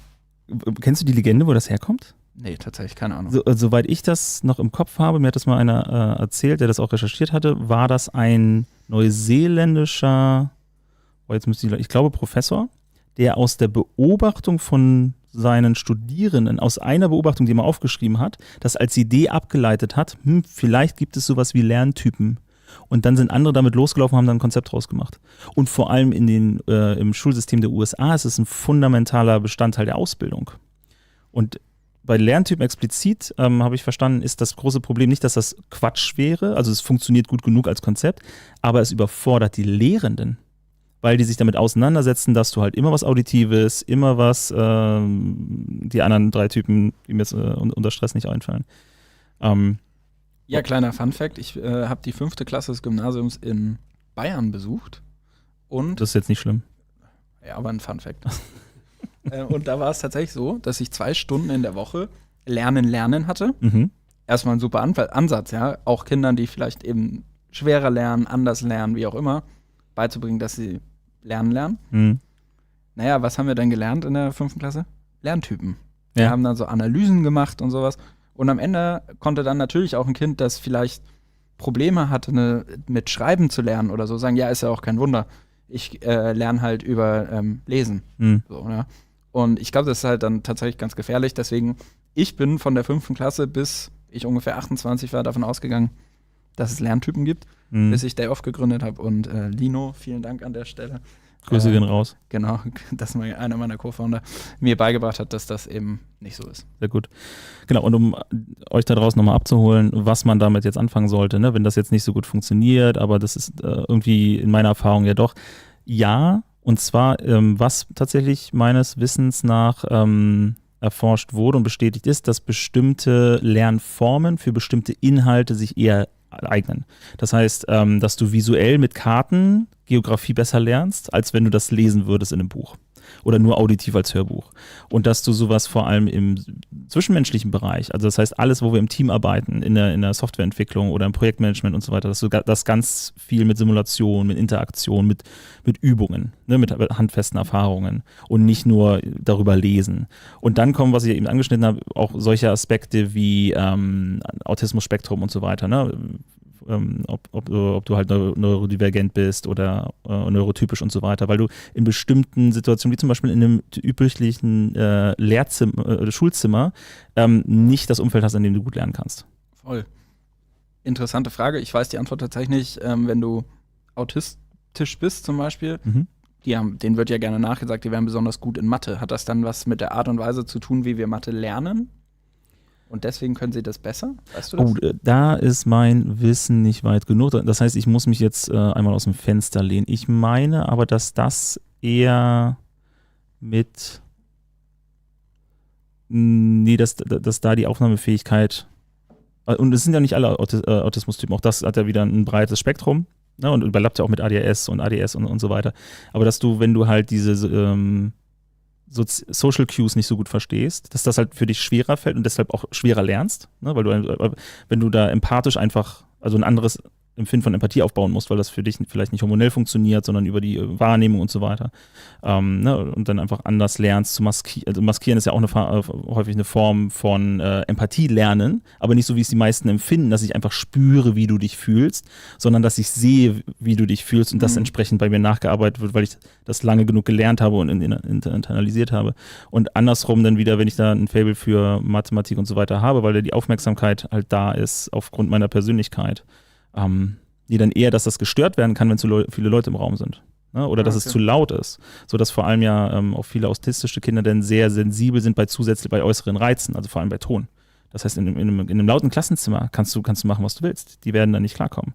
Wenn du ADHS, also Hyperaktivität hast, das heißt, wenn irgendwann dann auch diese Reizüberflutung da ist, sind die Leute raus. Das ist genauso, als wenn die Angst haben, Hunger oder Essen, wo wir auch, aber jetzt gehen wir wirklich in die Schulsysteme mit rein, wo wir auch ein Riesenproblem haben mit den ganzen Migrationswellen und so weiter, weil wir die Leute ja noch weiter abspalten, ne, weil sie dann nicht noch nicht die Sprache sprechen, werden sie zur Seite geschoben und zusammengruppiert, wo noch mehr Stress passiert, wo sie noch intensiver betreut werden müssen, obwohl das Personal nicht da ist oder das Know-how und so weiter. Und das eigentlich nur eine Abwärtsspirale aufbaut. Und das hast du dann häufig auch in unserem Schulsystem mit also nicht nur mit Migrationshintergrund, sondern auch Integrationshintergründen. Wenn du halt abweichendes Verhalten, und zwar nicht unbedingt mal von der Norm, sondern wirklich nur von dem Standard, für den der Schulraum entworfen wurde. Ja, total. Und ich glaube, also da haben wir jetzt wirklich, wenn wir da reingehen, können wir noch 2 Stunden weitermachen, denke ich. Vielleicht machen wir außer du möchtest da gerade noch was zu sagen. Ja, ich wollte gerade sagen, dass gerade, glaube ich, dieses Thema mit Migration, ja, und dann gerade, wenn wir vielleicht auch über Fluchtvergangenheit reden, in so einem Zusammenhang. Wenn man in Deutschland, ich sag mal, in einem durchschnittlichen Haushalt oder so aufgewachsen ist, dann kann man sich, glaube ich, kaum vorstellen, mit was für Traumata da teilweise die Leute im Klassenzimmer sitzen, ja, und dann werden sie eben, und dann werden sie eben nochmal abgespalten, ja, und ich glaube, da müssen wir tatsächlich zügig auch ganz schnell was ändern. Das ist auch, da musste ich neulich gerade drüber denken, dass wir so in den meisten Büros so weit gesetzt sind, dass wir uns, also wenn unsere Angehörigen an Altersschwäche sterben, dann 3-4 Tage nehmen, um wieder klarzukommen und dann andere so in Anführungszeichen damit abtun, du musst jetzt aber auch mal wieder zur Arbeit kommen, obwohl die jeden 3. Tag eine E-Mail von zu Hause kriegen, ach übrigens, das Nachbarhaus ist zerbombt, das Nachbarhaus und die sind doch alle noch nicht raus gewesen, so, ne? Also, aber ja, das ist nochmal eine ganz andere Hausnummer. oder Flüchtlinge vor allen Dingen, vor allem Kriegsflüchtlinge, da möchte ich aber nochmal ansprechen, weil das sehe ich auch als einen interessanten Faktor für die für Future Skills und fürs Lernen generell, weil wir da vor allem einen Bereich haben, wo Leute auch mit einer soliden Ausbildung oder auch akademischen Ausbildung, weiteren Ausbildungsfahren, die aber einen anderen Ansatz verfolgt. Das heißt, du hast Leute jetzt auf einmal, mit denen du dich zusammenarbeiten kannst in den Jobs, weil sie jetzt hier sind, die anders ausgebildet wurden, die einen kulturellen anderen Hintergrund haben, aber auch andere Ausbildungssysteme, auch Schwerpunkte, vor allem im medizinischen Bereich, oder im sozialen Bereich. Wenn ich denke, meine Ex-Freundin ist Physiotherapeutin. So, und in Deutschland ist es halt kein Studium, sondern nur eine Ausbildung, weiterführende Ausbildung. Und damit konnte sie zum Beispiel niemals in die Staaten gehen, wo es halt, weil sie dafür nicht studiert hat, dann wird es nicht anerkannt und umgekehrt. Und wir haben halt auch jetzt hier viele Medizinerinnen aus anderen Ländern, die dann nicht entsprechend anerkannt werden, weil die Zeugnisse fehlen oder weil einfach der Ausbildungsgang nicht genau das Curriculum abdeckt. Aber da ist es natürlich jetzt die Möglichkeit, dort zu lernen, ne, weil die gleich gute Ergebnisse liefern, aber mit einem ganz anderen Ansatz, als wir den vielleicht etabliert haben. Super Punkt. Also ich glaube, Wo wir wieder bei Communities sind, auch in deinem Bereich, ne? Ja, interkulturelles Verständnis und interkulturelle Kommunikation kannst du, glaube ich, direkt mit aufnehmen in unser. Machen wir Februar eine Sendung zu. Oh, klingt ja, spannend. haben wir auch schon auf dem Zettel. Mein Gott, ich habe ja jetzt einmal im Monat ein Date mit euch. Aber Banger-Themen. Ab jetzt auf der anderen Seite. Was hältst du davon, wenn wir doch langsam so die Kurve in den Abschluss machen und wir gucken mal, ob unsere Schnellfragerunde tatsächlich eine schnelle Fragerunde bleibt. Wir haben so ein paar Standardfragen, die wir ab jetzt, du bist tatsächlich der Erste, also für alle, die zum ersten Mal zuschauen, das machen wir immer. Also wir machen es ab jetzt immer so ein bisschen rein. Da geht es also nicht darum, ausführliche Antworten oder richtige, sondern einfach nur so, was dir da direkt ankommt. Wo beschäftigst du dich derzeit mit Future Skills und wie bist du dorthin gekommen? Und damit meine ich nicht historisch zu dem Themenbereich, sondern was sind für dich gerade Future Skills? Und wie hast du gemerkt, dass die für dich relevant sind? Gut, also die erste Frage, wo beschäftige ich mich damit? Ich glaube, ich habe jetzt mehrfach Professor Ehlers angesprochen, der übrigens, das wollte ich vorhin auch noch sagen, es fällt mir jetzt wieder ein, gerade ein neues Kompetenzmodell zum Thema AI Comp, also KI-Kompetenzen, KI-Future Skills herausgebracht hat. Die Forschungsgruppe heißt Next Education. Einfach mal googeln, findet man super viel wissenschaftliche Texte. Auf der einen Seite zu Future Skills, auf der anderen Seite zu Future University, also was muss sich vielleicht verändern. Dann höre ich den Podcast von Tim Logan, von dem ich vorhin gesprochen habe, Future Learning Design Podcast, kann ich sehr empfehlen, ist so ein bisschen die internationale Perspektive. Wir haben gerade darüber gesprochen, ja, was kann man denn vielleicht auch von internationalen Ansätzen lernen. Und genau, das sind so die zwei Main-Quellen. Wir arbeiten relativ eng mit dem Zentrum für Schlüsselqualifikationen der CAU Kiel zusammen, Wiebke Mattes. Mit der habe ich gerade eine Publikation zum Thema Neues Lernen und Future Skills geschrieben. Okay. Genau, von dem Team lerne ich super viel.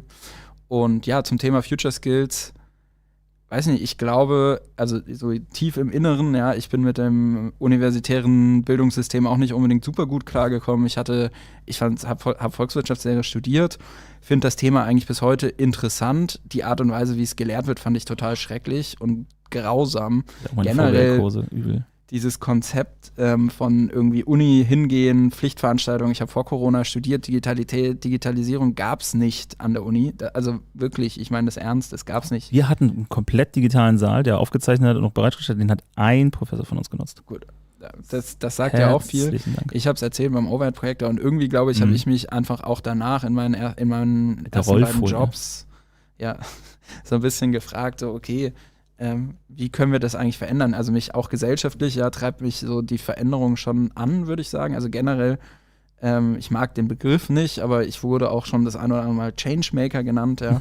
Und eigentlich ist es das, was ich machen will. Ich will irgendwie die Art und Weise, wie wir zusammen leben und zusammen arbeiten, verändern und bis zum gewissen Punkt für alle besser machen. Also, und damit meine ich eben ganz explizit, natürlich brauchen wir auch neue Führung. Aber vor allem, es gibt super viele Leute in diesem Land, die jeden Tag zur Arbeit gehen und es total scheiße finden. Und das finde ich eigentlich total schade, weil... Oder gar nichts empfinden. Ja, oder gar nichts. Die machen es einfach. Und es gibt ja total viele Möglichkeiten, Menschen irgendwie dabei zu unterstützen mit dieser Veränderung. Und ich verstehe, dass Veränderung beängstigend sein kann. Ja, Unsicherheit haben wir jetzt mehrmals erwähnt. Ne? Aber ich finde, wir müssen Möglichkeiten finden, den Menschen die Werkzeuge an die Hand zu geben, um mit dieser sich verändernden Welt klarzukommen. Weil, und das haben wir heute auch noch gar nicht gesagt, was seit Einführung des iPhones passiert ist in den letzten, lass mich lügen, 18 Jahren, ist nichts dagegen, was in den nächsten 20 passiert. Gar nichts. Vielleicht. Vielleicht bricht auch alles zusammen. Okay. Wir werden als Wirtschaftsnation irrelevant und dann hat sich das auch alles erledigt. Ein ganz smoothes Tempo. Aber ja, tendenziell wird es eher zunehmen, wenn wir uns das jetzt so angucken, wie es mein Vater nimmt. Ne? Genau. Beziehungsweise wird vor allem der Wandel jetzt eintreten, weil noch kann keiner wirklich vorhersagen, was passieren wird. Das konnten wir in der Vergangenheit auch nicht, aber gefühlt ist es gerade dunkler als noch viele Jahre davor. Finde ich auch tatsächlich. Wir waren, also Lino und ich waren vor nicht allzu langer Zeit in Dublin bei Google, bei der European AI Conference. Und wenn du den Leuten da, den Experten auf diesem Bereich zuhörst, auch die haben auf manche Frage, ja, wie sieht das Ganze in 5 Jahren aus, geantwortet. Ganz ehrlich? Keine Ahnung. Und das merkt man ja auch in den Investments, die gemacht werden und wo gerade die Summen hingehen. Das ist ja ein reines Wettrüsten. Ja, das kannst du so sagen. Und trotzdem, du hast vorhin gesagt, wir haben 3 KIs du lässt 3 KIs gegeneinander antreten. Würde mich interessieren, wer meistens gewinnt. Ich würde sagen OpenAI. Nee, tatsächlich, weil ich vor allem bei Copyright-Geschichten und sowas mir vorschreiben lasse und da ist Claude gerade top. Ja, gut zu wissen, auf jeden Fall, weil ich habe ein bisschen Sorge, dass OpenAI mittlerweile so powerful wird, dass sie auf dem Weg sind, ein ganz schönes Monopol. Inhaltlich auch, also nur ganz als Rand, aber in der Formulierung ist es mir zu hölzern und auch teilweise zu umfangreich. Claude kommt mir mehr auf den Punkt und trifft auch eher einen natürlichen Ton. Wenn ich auch möchte, dass dann Text vorgeschrieben wird oder sowas. Das klingt gut auf jeden Fall. Werde ich mal ausprobieren. Wenn du in Bezug auf Future Skills das Wort erfolgreich hörst, woran oder an wen denkst du dann? Das ist eine ausgezeichnete Frage. Danke sehr, aber ich habe dich nicht gefragt, meine Fähigkeiten zu bewerten, sondern über deine Future Skills zu reden. Aber ich kann jetzt gerne beibringen, gute Fragen zu stellen. Ja, das wäre vielleicht tatsächlich mal ganz gut. Nee, ich glaube, lass uns das mal als Future Skill, darüber reden wir gleich mal. Das ist nämlich jetzt zwar nur vielleicht ein bisschen albern hingekommen, aber das ist tatsächlich ein Future Skill. Würde ich auch sagen. Die richtigen Fragen stellen ist auf jeden Fall, ist fast ein bisschen wie richtig googeln oder richtig KI benutzen. Ja, am Ende glaube ich, erfolgreich ist, wer eben in dieser sich schnell verändernden Welt sich weiter mit verändern kann und vor allem es auch schafft, Veränderungen zu prägen und zu gestalten. Ja, also Veränderung auszuhalten ist nicht mehr genug, sondern wenn du erfolgreich sein möchtest, dann musst du Veränderung sein und Veränderung vorgeben. Hast du da eine konkrete Person, die existiert oder vielleicht auch nicht mehr existiert, die dir dann in den Sinn kommt? Oder hast du die noch nicht getroffen? Lass mich mal 1 Minute drüber nachdenken. Ja, dann verlieren wir 50% der Zuschauer. Also wenn es wirklich eine einzelne Person sein muss, wäre es wahrscheinlich Ben Ainslie. Ist ein großer Regattasegler, hat ich glaube, jetzt muss ich kurz raten, 6 verschiedenen Bootsklassen die Olympischen Spiele gewonnen. Der Name ist mir schon mal mehrmals bei den America's Cups mitgemacht. Ist in für Sportler, hohem Alter noch zu Olympiamedaillen gesegelt. Und ich glaube, der hat vorgemacht im sportlichen Kontext, wie man über die Veränderung eines Sports über die Zeit erfolgreich bleibt. Und das kannst du nur, am Ball bleiben. Ja. Wenn du dich immer wieder selbst herausforderst, immer wieder dich selbst hinterfragst, deine eigenen Techniken hinterfragst, dich mit Leuten misst, die vielleicht sogar besser sind oder genauso gut. Und ich glaube, der hat das auf jeden Fall geschafft. Genau, auch nicht, also auch das hatten wir vorhin ja auch schon mal ein bisschen mit drin, diese Messlatte auch immer weiter rückst und die nicht irgendwo als Pfahl im Boden klopfst und dann sagst, okay, das ist also mein ein Rivalen für mein Leben lang, sondern auch damit entwickelst, dass andere Leute, andere Techniken wieder ein Relationspunkt für dich werden, ne? Und du dich auch selber damit auseinandersetzt. Andere Person wäre mein Opa, aber damit kann niemand was anfangen. Völlig in Ordnung. Lass uns mal kurz nochmal auf Fragen stellen, weil das ist tatsächlich auch einer der unterschätztesten Skills der heutigen Zeit für mich. Gute Fragen zu stellen und naiv Fragen zu stellen, also sich selber dumm zu stellen, diesen Curse of Knowledge abzuschalten und wirklich, wie heißt es so schön, unschuldige Neugier an den Tag zu legen. Virgin Curiosity im Englischen. Also ich wollte das auch gerade wieder, ne? Ähnlich wie vorhin, Neugierde, so Kompetenzfeld Neugierde, richtige Fragen stellen, generell Lust auf Neues, Dinge ausprobieren, einfach mal machen. Und auch mal keine Fragen stellen. Also zu wissen, wann ich eine Frage stelle und wann ich keine Frage stelle. Und ich habe da einen Ansatz, den habe ich mir von Timothy Ferriss geklaut aus seiner 4-Stunden-Woche. Und zwar, dass ich erstmal gucke, werde ich mit der Antwort direkt eine Aktion ableiten? Oder, wenn nein, werde ich in absehbarer Zeit mit der Antwort was machen? Und wenn nicht, schlucke ich die Frage runter und gehe weiter. Dann klaue ich den anderen nicht die Zeit. Guter Ansatz. Ja? Weil ich sehe es tatsächlich auch im Alltag und vor allem auch im Coaching-, Beratungs- und Trainingskontext, also in meinem beruflichen Kontext, dass Leute da reingehen und Fragen stellen, vor allem junge Coaches zum Beispiel, die dann erstmal sich da ausprobieren und gar nicht auf dem Coachie eigentlich da keinen Rapport aufbauen, weil sie das nur aus Eigeninteresse machen und Fragen stellen, um die Zeit zu nutzen. So ein bisschen wie ich damals, weil mich meine Eltern vernachlässigt haben, ne, musste ich dann den Raum füllen, wenn sie mal da waren. Also habe ich viel zu viel geplappert. Das habe ich später erst verstanden, wo das herkommt. Ne? Und nee, mittlerweile habe ich auch den Leitsatz so, ich berate nicht gratis. Und das ist immer so meine Ausrede, wenn ich sage, so ich hätte jetzt zwar eine Frage, aber ich würde mit dem Ergebnis nicht mal was anfangen, also lass ich es mal. Möchtest du über irgendwas reden? Spannend, ja. Welches Buch oder welche Bücher aus den Themenbereichen, die wir heute besprochen haben, hast du anderen am häufigsten verschenkt oder anderen geschenkt? Das Ende des Individuums und jetzt entschuldigt ich glaube französisch, Gaspard Koenig, ist, ich würde sagen, am Randgebiet, eher Future Skills, Thema KI. Es geht um die Ethik und Moral hinter künstlicher Intelligenz, Machine Learning, Algorithmen etc. Ist ein französischer Philosoph, der mit null Ahnung über Machine Learning um die Welt geflogen ist und die Experten dazu getroffen hat und letztlich beim Schachtürken, eben das, was sagt, als KI anfängt, wo ja am Ende einfach nur ein Mensch unten drin saß, der klein genug war, um reinzupassen. Aber letztlich geht die Geschichte der KI dort los und er erzählt dann eben unter anderem über Algorithmen, die ersten Algorithmen, Gesichtserkennungsalgorithmen, die schwarze Menschen nicht erkennen konnten, weil sie von Weißen trainiert wurden mit weißen Bildern. Und das ganze Rassismus-Thema in der Datenbasis. Genau, letztlich einfach Moral und Ethik von künstlicher Intelligenz und so ein bisschen das Überthema des Buches ist es aus einer philosophischen Perspektive, was müssen wir an künstlicher Intelligenz ändern, damit sie unsere Gesellschaft nicht zerstört. Ja, spannend. Packen wir in die Shownotes. Was würden deine engen Freunde sagen, welche Besonderheit du für die Arbeitswelt von morgen mitbringst? Wahrscheinlich einfach mal machen. Also, das war irgendwie schon immer so ein Thema bei mir, ja. Wenn du mich fragst, ob ich was machen kann, dann sage ich meistens, ja, kann ich. Und dann eigne ich es mir an oder ich finde die richtigen Leute, um es dann durchzusetzen. Und ich glaube, dass das gepaart mit Problemlösungskompetenz und einem wahrscheinlich gesunden Selbstbewusstsein und auch kein Problem damit haben, auf so einer Bühne wie hier heute zu sitzen oder so, dass das wahrscheinlich ein Skillset ist, das für die neue Arbeitswelt ganz passend ist. Das deckt sich auch mit meiner Erfahrung. Es ist auf jeden Fall ein Skillset, das häufig heraussticht, wenn Leute es mitbringen, positiv. Also das Proaktivität, ohne andersrum wieder in Reaktionismus oder in Aktionismus zu verfallen und einfach nur machen. Hustle Culture ist ja so mein Angstgegner da. Komplettes Suchtverhalten, so. Ne, weil ich irgendwas erreichen möchte und dann, aber das ist nochmal ein ganz anderes Thema, was Hustle Culture mit Suchtverhalten gemeinsam hat.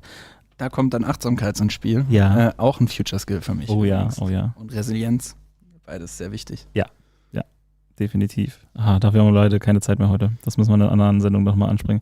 Und was auch eine Fähigkeit ist, diese Proaktivität, die aktuell häufig nachgefragt wird. Die also definitiv vielen Unternehmen, vielen Führungskräften in ihrer Belegschaft fehlt. Ja, ich würde sogar sagen, oder so weit gehen zu sagen, dass das lange bestraft wurde in gerade großen Unternehmen. Das hat hausgemachte Gründe, ja. Genau, und heute sagen die Leute halt, ey, bevor ich Ärger für was kriege, was ich mache und es falsch mache, mache ich es halt lieber gar nicht. Weil für jeden, der sich beschwert, dass seine Leute sagen, das steht nicht mehr in der Jobbeschreibung, gab es in der Vergangenheit mindestens 3 Fälle im gleichen Unternehmen, wo gesagt wurde, hey, das steht aber nicht in deiner Jobbeschreibung. Genau. Ja, lass die Finger davon. Wenn du 3 verschiedene bedeutsame Personen, Schriftstellerin, Speaker, Lehrerin, Influencer etc. zu einer verschmelzen könntest, welche wären das?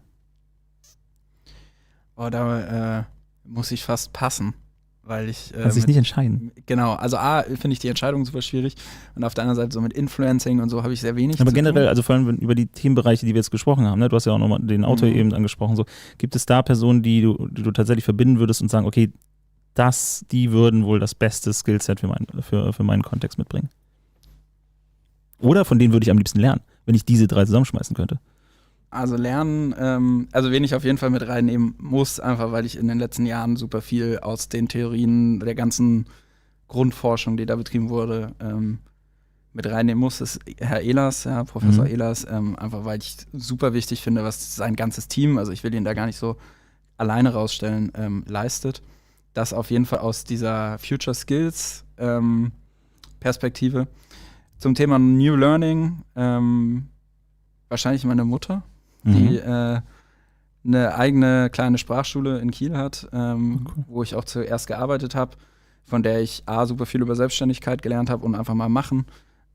Und die mir dann aber vor allem auch eben mit einem ganz anderen Ansatz an das Lernen, was man sonst so in Unternehmen hat, was gut Sprachen angeht, aber trotzdem eben Lernen angeht, mitgegeben hat. Und die wirtschaftliche Perspektive, alles, was ich in dem Bereich kann und was mein Auftreten angeht, geht auf meinen Vater zurück. Insofern würde ich den dann wahrscheinlich auch noch mit reinnehmen. Cool. Welchen Rat würdest du deinem jüngeren Ich für die Arbeitswelt von morgen, für die Arbeitswelt von heute geben? Ja, wir drehen uns ein bisschen im Kreis, einfach mal machen. Also wirklich, auch ich hatte gerade, als ich gemerkt habe, so, akademische Laufbahn und jetzt irgendwie einen Job finden, der dann auch Bock macht und der vielleicht auch diesen Anspruch, was zu verändern, erfüllt. Gab auch eine ganze Zeit, wo ich mir nicht sicher war, ob es das überhaupt gibt, so in dem System, wie es jetzt gerade ist. Und habe dann aber festgestellt, dass eben mit dieser Proaktivität und vielleicht auch einer gewissen Vision, was man denn eigentlich schaffen will, man eben seinen Weg auch findet. Und ich glaube, vielleicht einfach weniger zweifeln und eben einfach mal machen und dran glauben, dass es schon was wird. Das ist ja nicht nur am Anfang seiner beruflichen Laufbahn oder seines Ausbildungspfades und jungen Lebens, sondern halt jetzt auch, wo jetzt einschneidende Zeiten voranstehen für viele Berufsgruppen, wieder dass man sich davon nicht erschlagen lässt, ne, von dieser Unsicherheit, die da kommt, sondern einfach da mal reingeht und und ausprobiert. Ne, macht und probiert und das als Experiment sieht, um rauszufinden, was einem wirklich liegt. Und das bringt, jetzt versuche ich mal einen großen Bogen zu schlagen, aber ich mag den persönlich.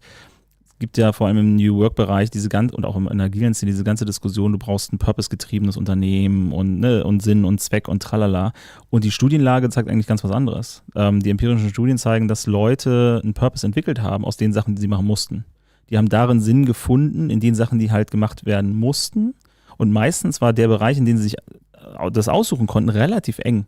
Ja, du konntest halt früher bei Vater oder Mutter in die Lehre gehen und dann hast du geguckt, was eher zu dir passt. Und die Leute kommen viel besser da rein, wenn sie halt ein kleines Set an Möglichkeiten haben, an Optionen, um da raus, weil das andere ist dann wieder diese Analyse-Paralyse, sondern mache ich gar nichts.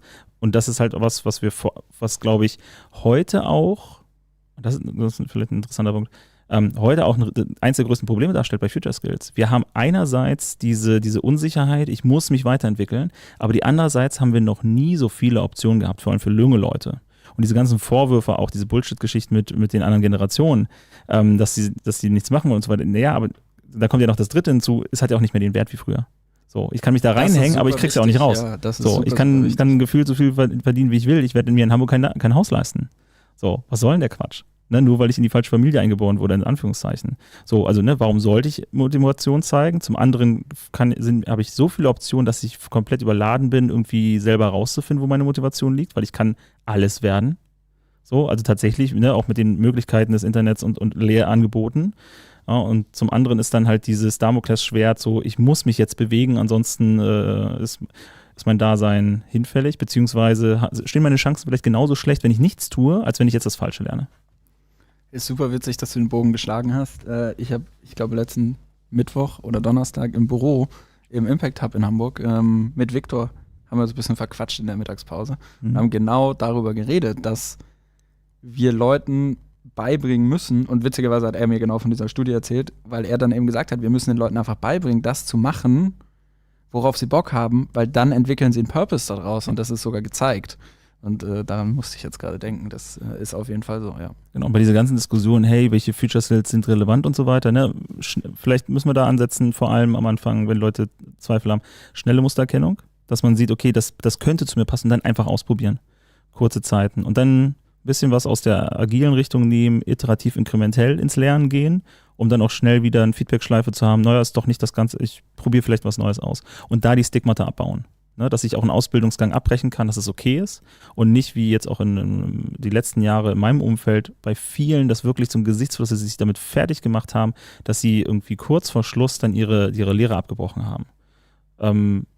Weil einfach dieser Druck zu groß ist und wo ich dann denke, so, also wo ich persönlich, weil ich in dem Bereich arbeite, aber also im Weiterbildungsbereich dann sofort sage, na, besser als hättest du es danach, weil danach kommen ja nochmal die nächsten Schritte. Also vor allem, wenn du auf Lehramt zum Beispiel, wenn du es in einem Studium abbrichst, ist überhaupt kein Ding, weil geh mal erstmal promovieren und dann bis du überhaupt in den Klassenraum darfst und so weiter, dann vergehen nochmal 5 Jahre, bis du das irgendwie einschätzen kannst, ob das wirklich bis zur Rente was für dich ist.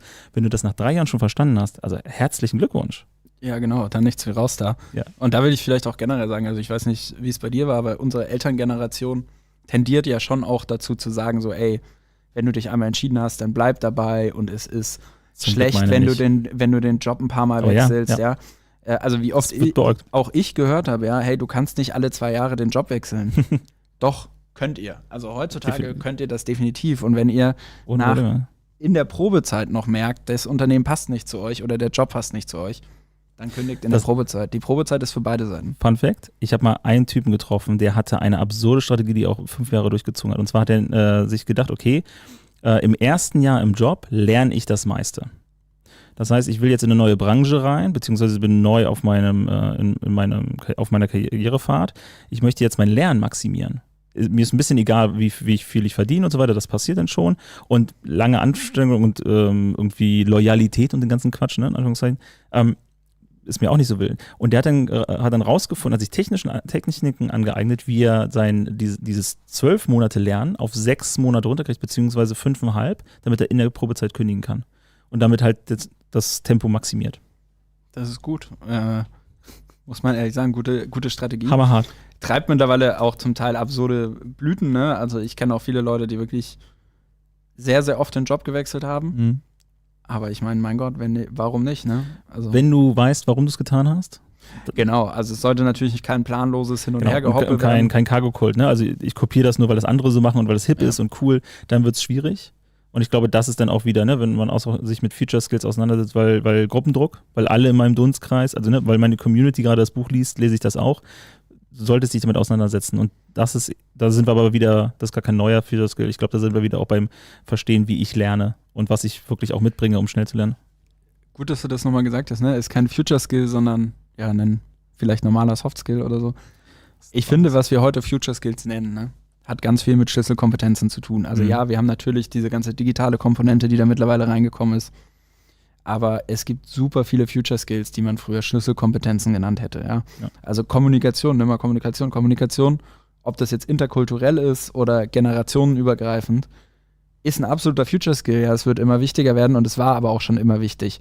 Und ich glaube, wir müssen halt auch gucken, dass wir tatsächlich vielleicht so ein paar Themen, die so ein bisschen grauen Anstrich haben, ja, dass wir denen mal einen neuen Anstrich verpassen. Genau, und darum geht es ja am Ende auch, wenn wir über Future Skills reden. Es ist A, nicht alles neu. Es ist B, auch nicht alles für alle gleich relevant. Sondern es geht darum, dass Sachen, die auch schon länger in der Schublade liegen oder schon wieder veraltet sind, jetzt wieder relevant werden, weil es einfach eine neue Situation da draußen gibt. Ne? KI holt einige andere Sachen raus, die halt in der Vergangenheit nicht relevant waren.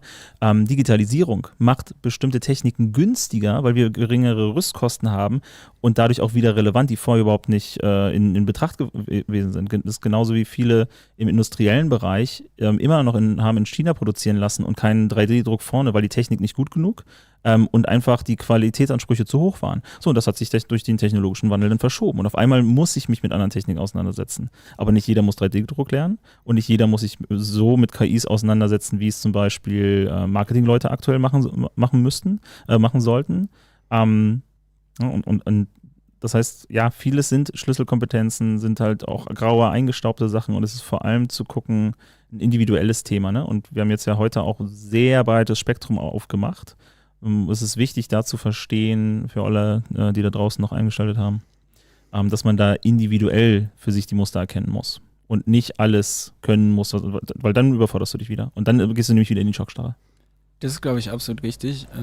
Gibt es eine tolle Studie von McKinsey zum Beispiel zu und da ist, glaube ich, so diese Hard Skills, technologischen Hard Skills wie KI irgendwie wirklich, ne, also Machine Learning Algorithmen wirklich selber schreiben, LLMs selbst entwerfen.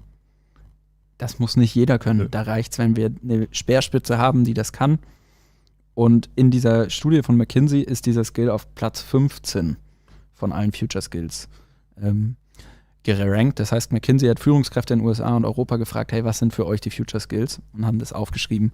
Und da ist analytisches Denken, glaube ich, auf Platz 1, kreatives Denken auf Platz 2 und Resilienz und Achtsamkeit auf Platz 3. hab Und ich auch gelesen. auf Platz 15 kommt der erste technologische Hard-Skill.